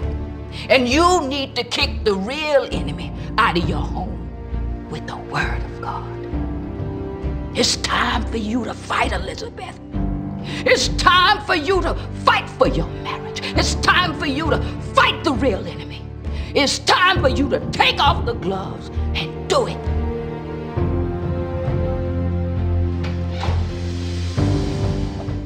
Look, there are many things about that clip that that I find interesting.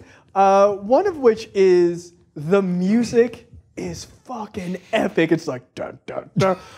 When I watched this initially, I wanted to yell out like, "This is Sparta!" At the end, dude, Clara can deliver. Look, to her credit, Karen Abercrombie can deliver a fucking speech, dude. I was like, if I actually believed any of this, this would have been awesome. So, like, I appreciated that part of it, too. It was ridiculous. It was absolutely ridiculous. Like, the beginning of that, which I don't have because it's too long, she's like, you have to get off the throne of your marriage and let Jesus sit, or let God sit on the throne and in your heart. And I'm like, what the fuck are you talking about?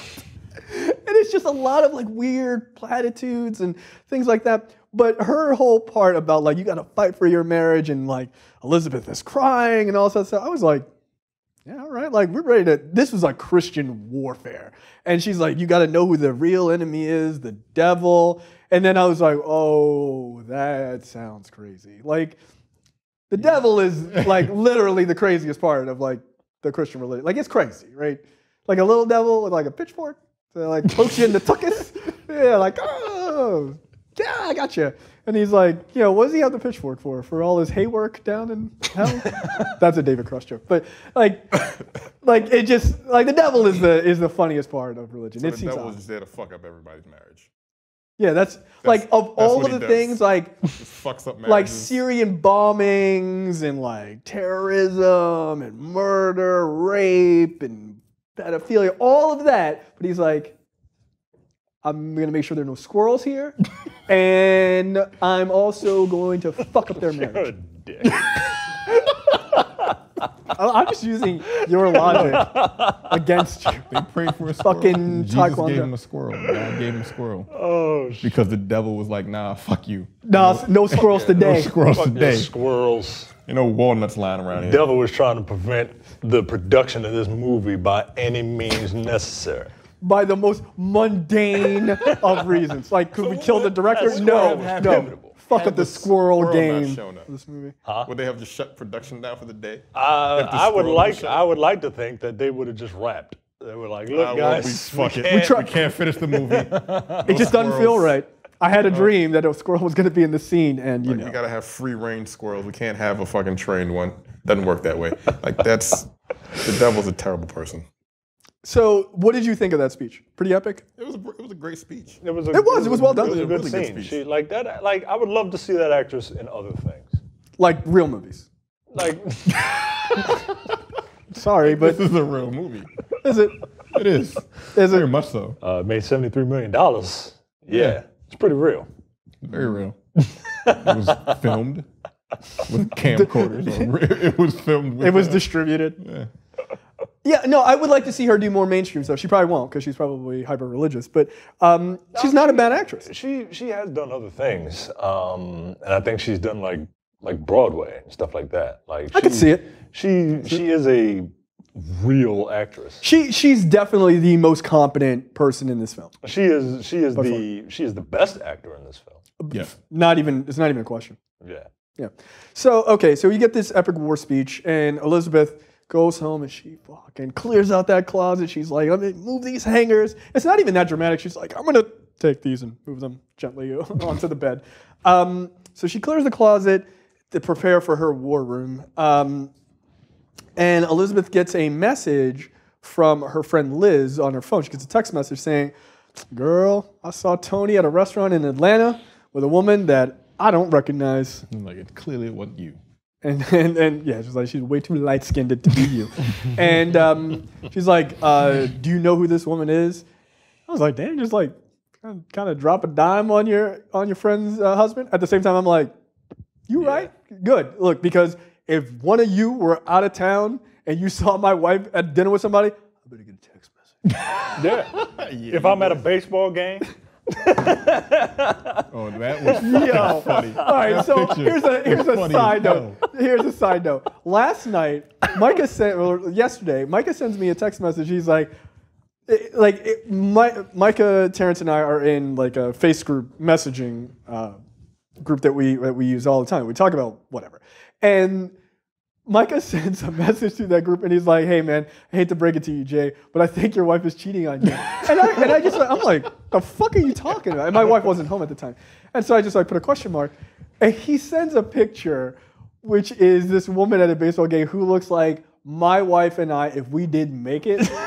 Dude, I fucking burst out laughing. This woman, she did have a similar look to my wife, but like straight busted, like just straight busted. Like And- if your wife was trash. Like, yeah, man, like absolutely. And so it's funny because of course, I send the picture to my wife, and I'm like, dude, look at this. I was like, it's us if we didn't make it. And she was at dinner with her brother and sister, and she wrote back later on. She was like, this is fucking hilarious. She was like, dude, this is so funny. I just burst out laughing. That shit was hilarious. So yeah, look, I expect a text message.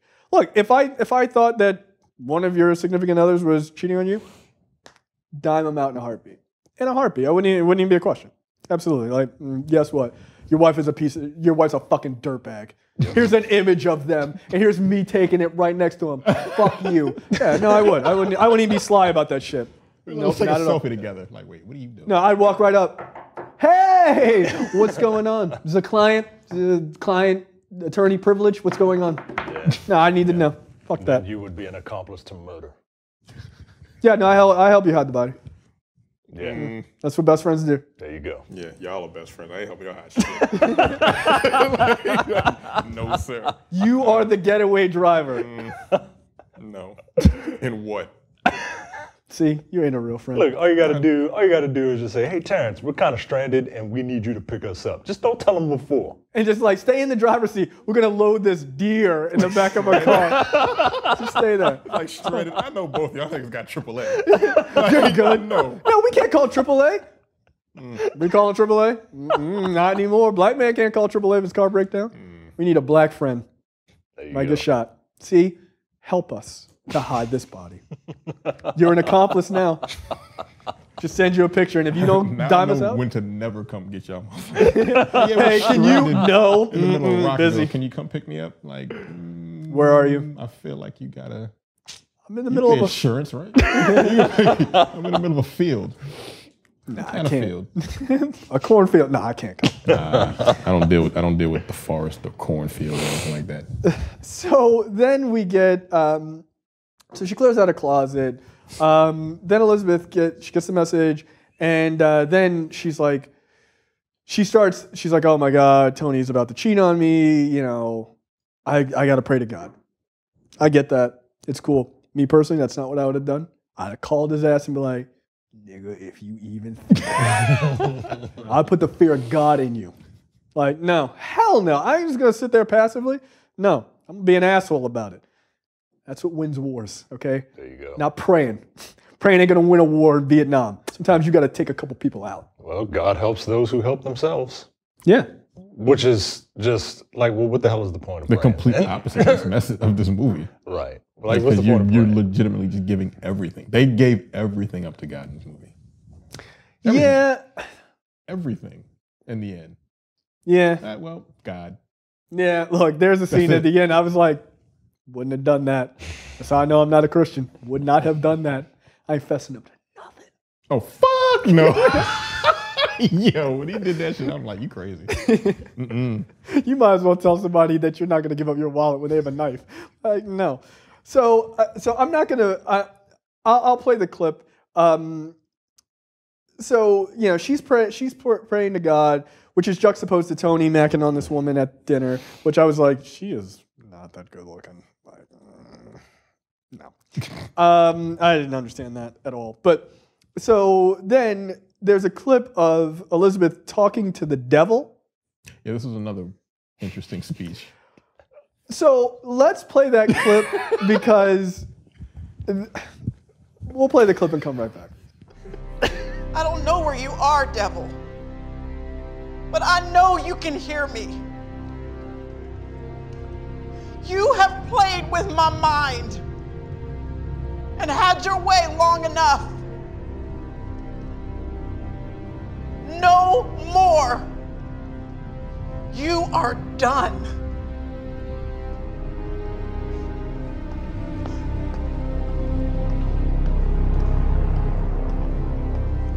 Jesus is the Lord of this house. And that means there's no place for you here anymore. So take your lies, your schemes, and your accusations and get out in Jesus' name.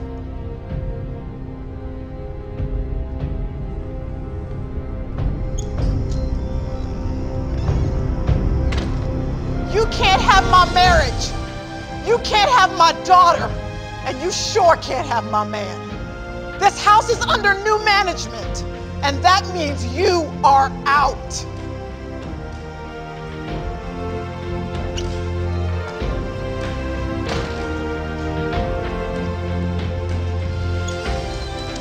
And another thing, I am so sick of you stealing my joy. But that's changing too. My joy doesn't come from my friends. It doesn't come from my job. It doesn't even come from my husband.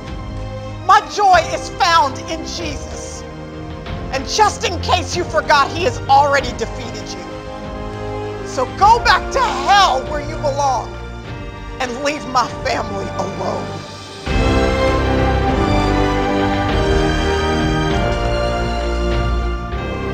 Holy shit, are you serious? Are you serious? That is an actual scene in a movie, guys. I like how. This is why it's not a real movie. I like how she's talking to the devil, right? And then she doesn't see him because she says she doesn't know where he is. But she knows enough to know that her strong words were able to walk his ass right out that house. And she escorted his ass right out that house. And you just like, this place is under new management, and don't you bring your ass back here again. Like, and another thing, motherfucker, if I ever see you here again, I'm gonna whoop your ass. In Jesus' name. Okay, one, the devil is a hilarious character. Like, the devil is. But I like the concept. Well, I don't like the concept of it. I like the story behind the concept of it. Like, oh, it's fallen angel, and he's pissed off. I love that comic, salty. Lucifer. Yeah. It's a great comic. It is. My vision of the devil is similar to the Seinfeldian version of devil, which is like just ridiculous. It's ridiculous. Like, the devil is ridiculous, right? So my whole thing is, she, again, like, people come out like guns blazing in this movie. That entire speech, like, the music hits that fucking crescendo. There's the Michael Bay Bad Boys 360 pan. Like, I'm not sure there's a more epic scene in a movie. Like, it's pretty fucking epic. This is how important movie scores are to film. Because could you imagine watching that scene with no music behind it? Oh, it wouldn't have the same effect. It would be fucking ridiculous. It's already ridiculous. Right, but at least with that music swelling up, you know, you're kind of like, yeah! Yeah. I'm telling you, dude, that was if she had, when she came back, when she left and then came back out, I was like, oh shit. Like, I burst out laughing. But if she would have kicked that fucking door open and yelled, "This is church," I would have fucking lost my mind. But it was just ridiculous. Also, so you believe in the devil, that's fine. Or the hell concept. I like the hell concept. Right. Do you ever talk to the devil out loud? No. Like, devil, I'm coming for you. No. You pray out loud? No, I don't pray out loud. Okay. I don't pray often, but when I do, I don't pray out loud. I feel like I feel like talking to the devil seems more ludicrous than talking to God. You know, like, God, please, and you're just like, fuck you, devil. I mean, like, it seems weird. Like, you're angry at literally nothing. I mean, you're poking the bear. Why poke the bear, right? Yeah. But she kicked him out. Yeah, she was like, get out. You know, like, this this house is under new management, and I better not catch you removing squirrels from scenes. Like, she was mad, man. Like, I think she escorted him out, and then when she closed the door, he just opened that bitch right back up and walked right back in the house. Yeah. Like, fuck you. Like, I can go where the fuck I want. Like, by the way, is the devil, like, can the devil not make, does the devil have to use doors? Is the devil like... He can't transubstantiate? I think the devil... Like a vampire? Exactly. You can't invite him in? Exactly. Get out. Vampire rules. You can't, you gotta Our cameramen find that devil. incredibly humorous. Because they're both heathens too. Go ahead. You gotta invite the devil in. Otherwise, like, once you kick him out, like, he can't come back in unless you invite him. So what you're saying is... So basically, she's got to wait for her husband to get back home. Right. Because that asshole will bring him right back the fuck in. Yeah, she's like, dude, don't. Oh, you left the door. Did you leave the sliding door open? Like, did you close the screen? Because he can't get through the screen. Like, you got to do the glass part, like the glass door. It's heavier. Attached to him. He looks like the devil. He does, dude. His eyebrow, They should have had him actually. Like, I was hoping that they were gonna go like full crazy. When Clara brought up the devil, I was like, oh, are they gonna show the devil? Because like I kind of want them to show the devil. Because if it was her husband, like him being like possessed by the devil or something like that, I'm like, this guy doesn't even need makeup. Like this guy fucking he nailed it. Just get like cheap Halloween devil horns on that guy. Yeah, dude, he's a solid devil. The devil. Yeah, he's a solid devil. Yeah. What is your favorite portrayal of the devil, like in Hollywood? Al Pacino. Al Pacino. Yeah, that's a pretty good one. That's one of my favorite movies of all time, dude. It is not a good movie, but I love it. It's got some epic speeches. Look, Keanu Reeves playing it with a Southern accent is probably one of the greatest things you can ever hear. Keanu Reeves, Southern accent. Can he hold it? Absolutely not. No. Not for like 13 seconds. It's just in and out, up and down. Oh shit. I'm trying to think, is that my favorite one? Dave Grohl as the devil in The Pick of Destiny is also one of my favorites because he's ridiculous. He's the devil, but he like plays fucking like badass lead guitar and he's like a dick. And it's Dave Grohl. But yeah, I think Al Pacino is probably the best portrayal of the devil in a movie. I'm trying to think. Yeah, I think so. I think that's right. So before she had gone one-on-one with the great one, the devil. She had prayed for Tony not to cheat on her. I'm like, I thought we had free will. Like, I don't think that's how that works. Yeah, like, please don't cheat on me. And that dude was like, oh no, I'm about to make this happen. But he suddenly they cut to him at the restaurant with this mediocre looking woman, and he gets sick. And she's like, oh, I have a great bottle of wine back at my house. And I'm like, ding, ding, ding, let's go. Check, please. And he's like, oh, hold on, I'll be right back. He's like, he like starts to feel sick and he goes in the bathroom and throws up. And so I guess that was enough for him to be like, I guess I won't have sex. And I'm like, nah, it wouldn't have been enough for me. I'd be like, let's stop and get some Pepto-Bismol on the way. Maybe we stop at a CVS or Dwayne Reed or whatever for our New York listeners. And I'd be like, I'll be good. Like, I don't need the wine. Just let me chill while you drink. I'll be ready in 30 minutes. We'd be good. So that was a scene where God took over and made him sick. And so then Elizabeth seems like she's taking like happy pills because she's like, yeah, everything's great. She's feeling great. She won her arm wrestling match with the devil. Her shitty husband isn't around. Squirrels are plentiful. And so she's feeling pretty happy. And so Tony comes home. It's like, oh shit, the devil's home. And literally. And he comes in and he's like, what the fuck is going on? Y'all too goddamn happy. Right, why are you so fucking happy? I was like, maybe because of me. Yeah, he's like you a hateful ass dude, man. Like, it's like, what y'all smiling about? Like he's all upset and shit. And so he comes in and she's like, oh, I made you some dinner. And she's all happy. Oh, how was your trip? And how's everything? And all the shit. And he finds out that she got that text message from that woman saying like, oh, who was that he woman? Just looked at her phone just out of the blue. I don't do that. Her phone was just sitting on the table, and he picks it up and looks at the text messages. And I'm like, why did he do that? Because ironically, he doesn't trust her. Like, that didn't make any sense. Well, no, it does. That's classic projection. Like, I bet this chick is cheating on me. Like, nigga, you about to cheat on her. Like, you're a scumbag. But that's a classic thing. And so he's like, oh, does she know I was about to cheat? All right. Or she thinks I did. And so she's like, oh, I made you dinner. And there is a hilarious moment where she sits 2 plates down for dinner and she turns her back because she's like doing something. And he's like, I don't trust this shit. You being way too friendly. And he switches the plates. I lost it, dude. That was the funniest moment in the movie, like intentionally funny moment. So I appreciated that. And then he gets a call from his boss, and his boss is like, you're fired, because he had been stealing pharmaceuticals and like boosting his numbers so that he could make more money, and he was taking those drugs and selling them on the side. I was like, dude, you make 4 times what she makes, and you guys are clearly very successful. why are you stealing from the company, dude? Like, Maybe don't do that. that's why. That's what I was about to say. Maybe that extra money he was making is what caused. Maybe. I mean, That's you true. have a larger house, the extra 4 times. Maybe it was 3 times. Yeah, it was only 3 times before.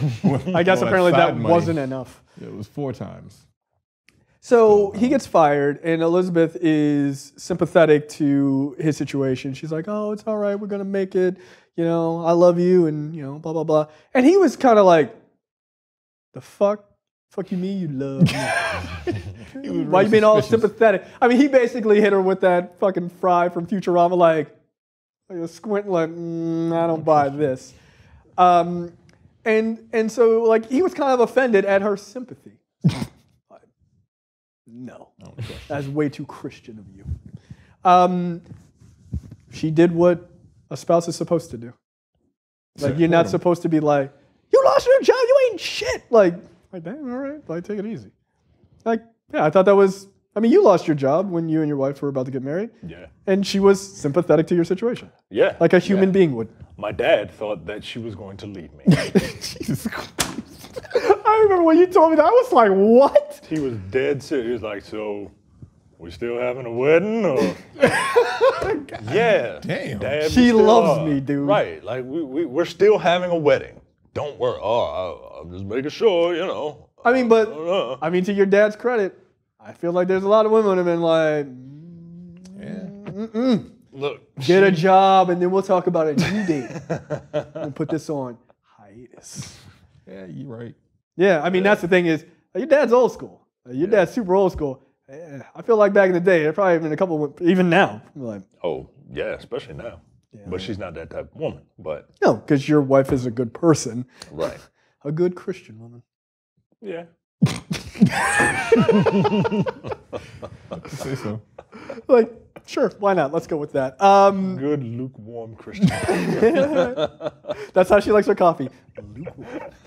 Lukewarm. So then Tony finds, Tony has a dream of Elizabeth being attacked by this hooded gentleman. A black dude in a hoodie. And he runs over and he's like, "Oh, I gotta save my wife." He runs over and he spins the guy around, which I'm like, I'd have just punched him. I don't care what your face looks like. Punch him in the back of the fucking head.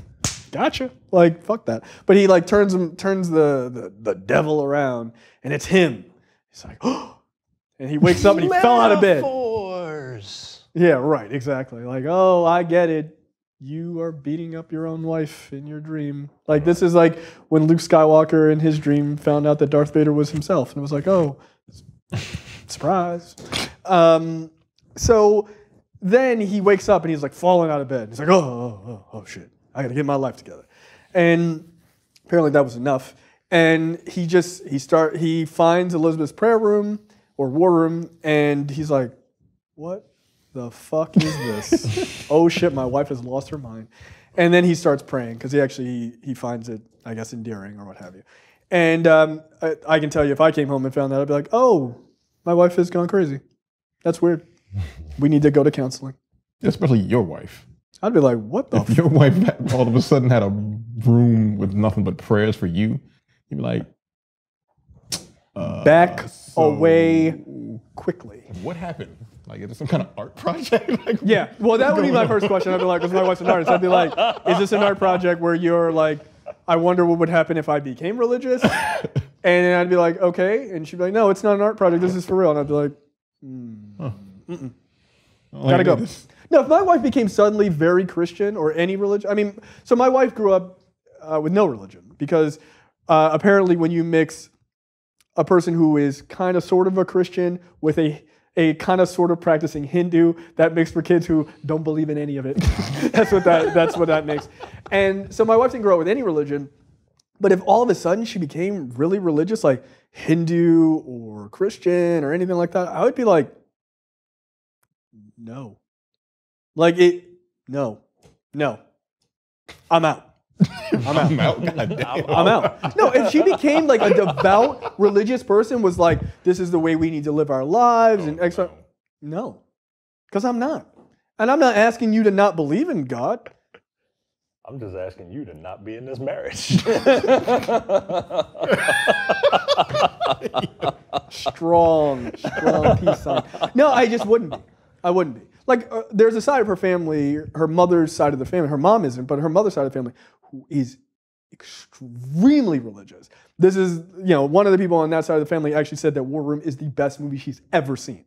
Like, she literally went to a high school that they weren't allowed to dance. Like, I thought Footloose was ridiculous. Like, that's a real thing.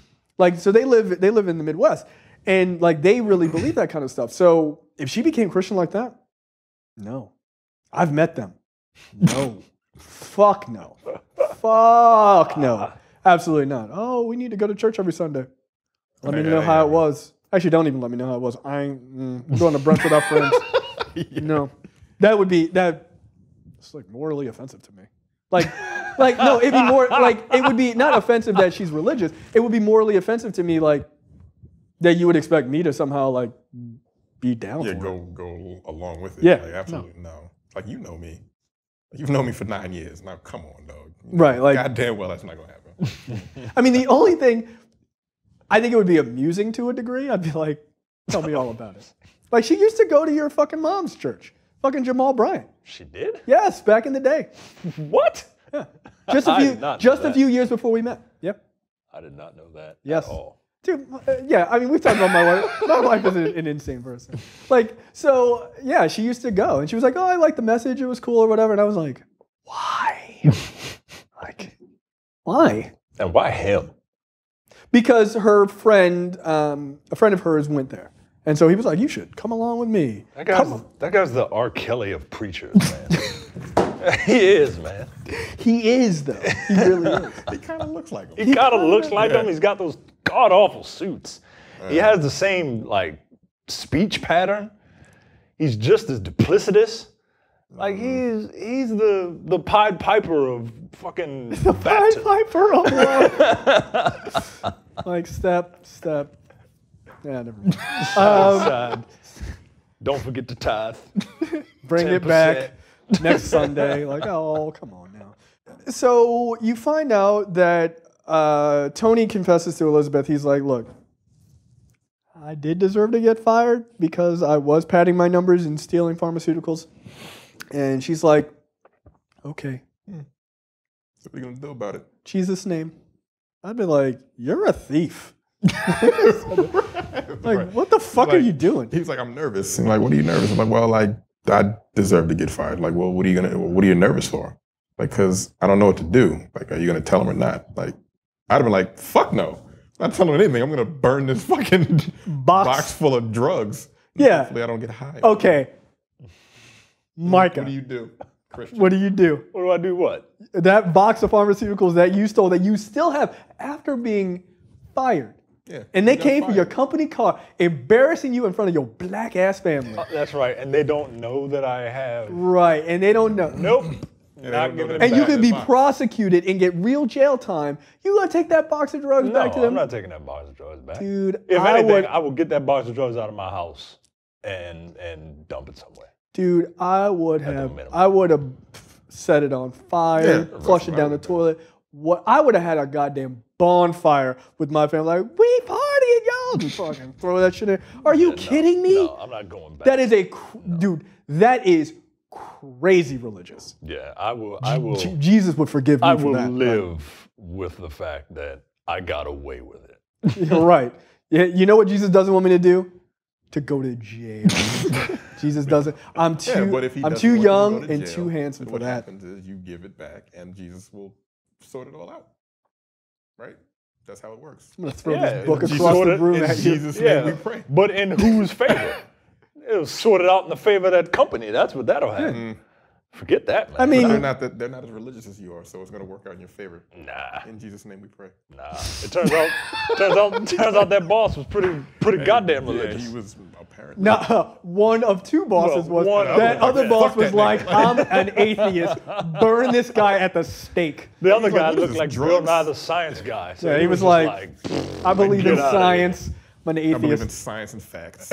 You go to jail, nigga. Like, he wasn't even a second guess. He was like, oh, that's a box of drugs. Yeah. Jail. That'd have been me. Wait a minute. I didn't tell you what happened. He's like, these aren't even yours, aren't they? Jail. Jail. Right now. That dude was all about going to prison.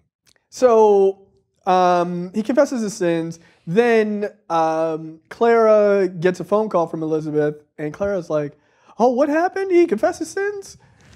And she gets super excited. So I have that clip. We'll play it right now of Clara's response. And this just happened now. He did. Well, what'd he say? Oh, sweet Jesus. Oh, Lord. Oh, see, I told you, Elizabeth. I told you that God would fight for you. Oh, Jesus. All right, baby, I'll talk to you soon. Oh, devil, you just got your butt kicked. My God is faithful, and my God is powerful, and my God is in charge. You can't fire him, and he'll never retire. Thank you, Jesus. Glory, hallelujah. My God is good. My God is good, and he's faithful. Okay, so there you go. She does her little end zone dance. I was like, all right, go ahead, Grandma. You popping and locking. I see you. Don't break a hip. So then Tony is feeling better about his life choices. Yeah, he's like, "Ooh, I told him, I hope I don't go to jail." Yeah, guess what? I'm gonna stand in God's grace and hope I don't have to end up in fucking prison. I'm like, nah, bro, I saw the night of. Fuck that. Absolutely not. So he's outside double dutching with kids now. He's like, life is great, Christian, praying every day. I guess this is what happens when you do it. I can't double dutch worth shit, so I guess that's probably because I don't pray. So, yeah, his boss is like, look, when he comes in with the drugs, he's like, look, I'm going to need 2 days to think about it. I'm like, I need 2 minutes. You're going to jail. Bye. So then a couple comes to look at Clara's house. Yes, Terrence, this is the scene. Yeah, I know. A couple comes to look at Clara's house because they're thinking about buying it. And they are a pastor and his wife. Of course they are. And so they're like looking around. Elizabeth is showing them the house. And she's showing the wife like the bedroom or whatever. And the husband is like looking through and whatever. And he finds this closet. And he walks in. And it's Clara's old prayer room, right? She's moved out. She's living with her son now. And he walks in. And then he walks out. And then he walks back in. He's just like, look. He walks back out. And the wife is like, what the fuck is wrong with you? Like, what are you doing? And he's like, somebody's been praying in this room. And it's like, what? What are you talking about? And he goes, I can feel it. It's like it's baked in. It's like, let's turn the movie off. In the scene where the pastor realizes that prayer has been taking place in Clara's closet, people have often rolled their eyes about this, thinking it's silly. Yes, it is. But this was actually something based on something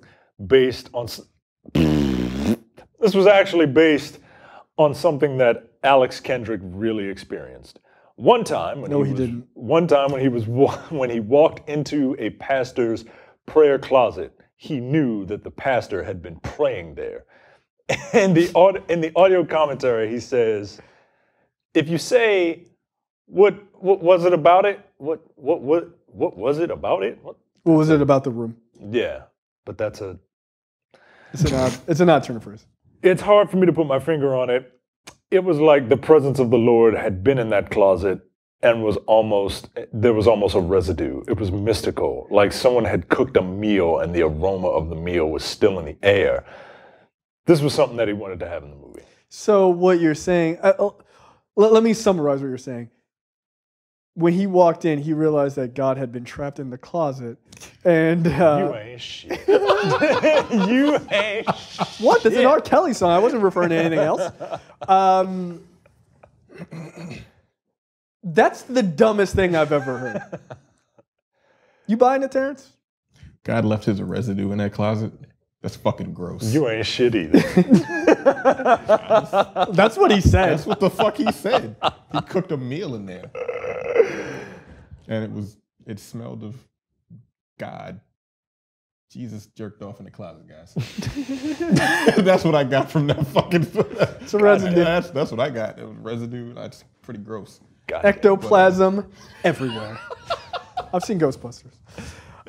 Jesus is a ghost. Jesus is a ghost. So, if you will. So they get the magical. They get the magical prayer room. Like, ooh, it's baked in. Ooh, this is fucking weird. So it smells like Thanksgiving dinner. Fucking turkeys and deep fried whole catfish and everything, macaroni and cheese. I'm hungry, guys.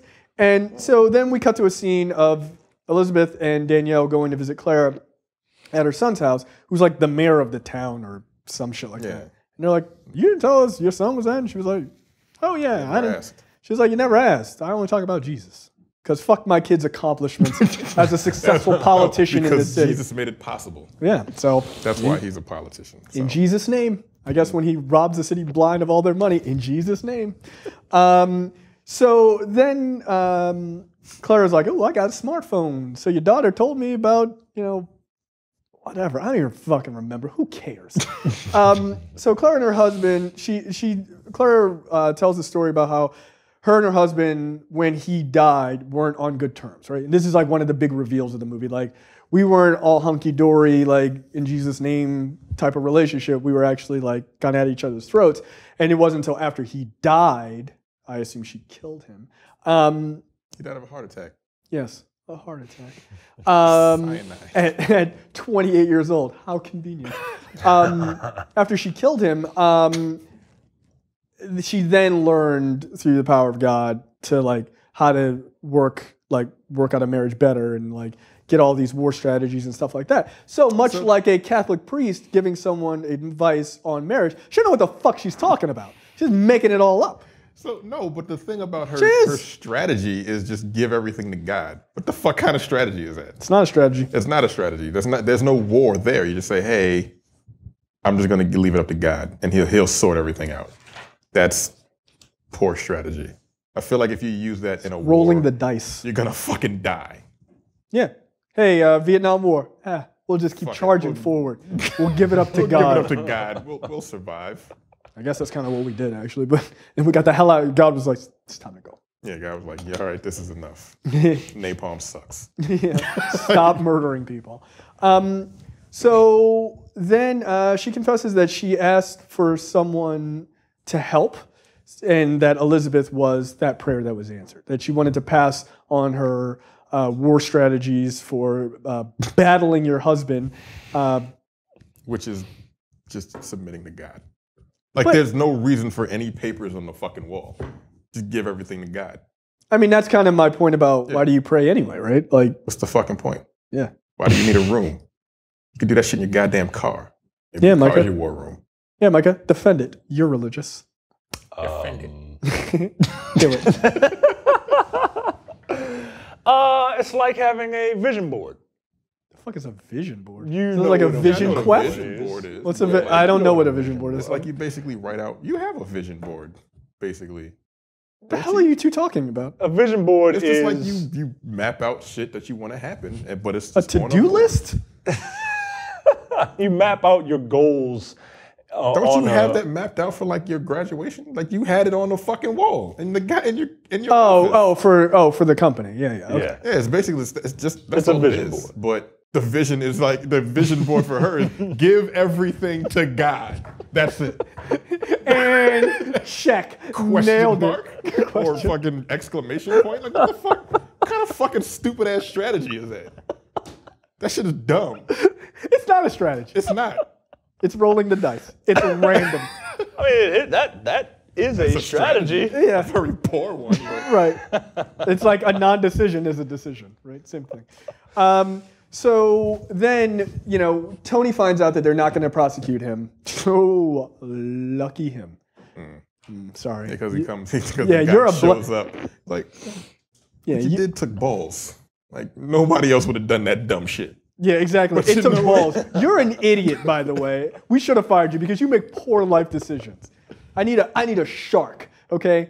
And so he's like, yeah, I thought they were going to hire him back, and I was like, that doesn't. No, fuck no. Yeah, well, I thought, look what movie we're talking about. Right. I thought he was going to be like. If they'd have hired this nigga back, I'd be like, well, you know what? I'm out. Right. Apparently, they gave up their financial numbers up to God, too. He's going to rob you blind. But they didn't. And you owe us $19,000. Because he was like, he's like, I can't give you your job back, but I'm not going to prosecute you. And you still owe us that 19 grand you stole from us. And they were like, yeah, we were planning on paying that back anyway. No, would you weren't. Look, how? You paying that $19,000 back? No. I wouldn't have to because I wouldn't have turned this shit in the first place. Hell no. No, that was the dumbest decision in this movie. Yeah. When I saw hey, let's turn in all those drugs that they don't know you have. For what? Dude, you could still sell them. You clearly were selling them on the side. You could sell them to the fucking people you were selling them to anyway, and had the $19,000 on top of the $19,000 you already had. You could have ran with that, dog. Yeah. See, bad decision making. You deserve to get fined. Give it up to God. In Jesus' name. Amen. So then Tony had been practicing double dutch with his daughter because he's like, oh, I guess I'll be a good dad now because I'm not a dirtbag anymore. And so he's been practicing with. Else to do. I ain't got a job. Yeah, I guess I'll play with my kids. Fucking jerks. So they go to the double dutch championships. That's a phrase I'm gonna say. I believe those are things. That's a real thing. I'm assuming. Okay. This was slightly bothersome to me, not because it was literally 10 minutes of the movie where they showed it in fucking real time, but I kind of like to watch people do double dutch on like a high level. It's kind of badass, like they're doing like flips and shit. I was like, all right, this is kind of cool, but there wasn't enough black people in that scene. Sorry. Yeah, everybody knows black people dominated double dutch. It's a fact. It's like every other team was just like there was like one black kid in one of the teams, and everybody else was white. It's kind of like this double dutch needs a little bit more seasoning. Sprinkle a couple bits of pepper on this. Okay, black people fucking destroy a double dutch. Get out of here. That's like having a basketball tournament with a bunch of fucking people who look like Bill Burr. Get out of here. No, come on now. Where's Kobe? So they have a double dutch championship, and I appreciated this because this is a thing that doesn't happen in movies enough. They did not win first place. They came in second. Yeah, right. I was like, all right, that's reasonable. That was one thing. I was like, oh, that's kind of cool. That they didn't win. Yeah, because look, that team that went before them was way better than fucking water. I was like, if they win, this is bullshit. They apparently gave it up. This whole movie is moot. Yeah, like come on. That dude ran in and did like a fucking like twirl, fucking 360 and jumped out. I was like flipping each other. He fucking flipped in there like he's getting ready to fight in a fighting game. Like he's like fucking came. I was like, damn. It was like a Mega Man beginning. He like fucking came in. I was like, okay, wow. Came in, knocking them barrels over, and was getting ready to fight Cody. You know, like let's fucking go.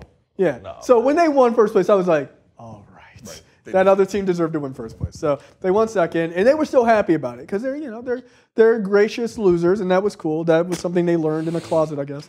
And I'm a dick. And so then Tony comes to Elizabeth, and he's like, oh, I got a job offer today. And she's like, oh, that's great. And he's like, makes half the money. And she was like, oh, wow. And I'm like, half the money? You still making twice what she makes? Come on, man. At the fucking rec center? No, you're not. Come on. I was like she's a terrible real estate. She's fucking horrible if you're making twice as much as she's making. At a community center, a religious community. How much money is in those ties every week? Come on now. So he must be selling drugs on the side, too. Because fuck that. He had an extra box he didn't fucking give back. And so he's like, I'm thinking about taking this job. And she's like, oh, you should take it. And he's like, I want to talk to you first. See, Micah, he brought it to her without just doing it on his own. He's more of a Christian man than you are. At this point, yeah. I mean, he's more church. He's more of a husband. He doesn't just make his wife do things. Oh, look, I certainly don't make my wife do things. If I could. He's like, how wonderful would the world be? But it's not. And so then he takes the job, and that's all really good. Everybody's happy. He's got a good relationship with his daughter now because they're double dutch co-champions. And then Elizabeth another day. Elizabeth comes in and he's like, I need you to just sit down. And he's like, and he brings her. He's got like a bucket of water and he sits it down and he's like, just put your feet in it. And she's like, oh no, I don't want you to smell my feet. They stink. And I was like, I don't want to smell them either. Because like I got a thing against feet, like I do. So I was totally on board for being like not cool with this. And so he sits her down. She puts her feet in this kettle of, I don't know, Epsom salt and fucking whatever. Water and Epsom salt, probably. Fucking, I'd have poured some fucking bleach and Odaban in there, fucking trying to burn that smell out. And he sits her feet in there, and then he brings her a fucking fudge sundae with a cherry on top that she had talked about earlier in the movie we didn't mention. And he's like, no, I got this. And she's like, I don't want you to smell my feet. And he pulls out a fucking like a surgical mask. A surgical mask, like you get at like Home Depot or whatever. Yeah. And he puts it over. He's like, I got this. And he like puts it on. And that was actually a funny enduring moment. It was funny, but he put it on upside down. Did he? He did. The metal part was down here. It's supposed to be for the nose. I'm like, you fucked up. I noticed that because you do a lot of that's hilarious actually. So he puts the mask on and then she's like starts crying. He's like, fuck you crying about? She's like, you're rubbing my feet and you're giving me my favorite meal. I'm so happy. And there's like, and that's where it ends. He watches her funky hooves as I wrote down. And then like then there's sort of a fade to black, and I think Clara is like religion, and then it's not just religion. It is, Lord, we need you to give us warriors. It's basically the new generation of warriors to combat this evil. It's the Independence Day speech. Yeah, pretty much. And there's like a bunch of clips of people praising Jesus and touching flags and shit. I'm like, okay. I would have preferred it end. Like I would have liked that speech, but then as it faded, it should have faded to black and then like faded back up to the scene from Warriors with just the guy with the bottles. Like I would have preferred that, like Warriors, and then fade to black and then Finn in cursive. So yeah, that's it for War Room. Any final thoughts? Do you feel more religious? Do you feel, Terrence? Do you feel? Terrence, do you feel anything? I feel. Like eating. Yeah, I'm kind of hungry actually. No, this movie, like I said, I enjoyed it. It's fucking insanity. Oh, it is. But I enjoyed it. I dug it. Way better than I thought this movie was going to be. Way better than I thought this movie was going to be. Yeah. Okay, so that's it for episode 92, War Room. I hope you enjoyed it. We had a really good time doing it. It was a lot of fun, and we will see you guys next week for another preview episode. See you. Take it easy. Bye. We out.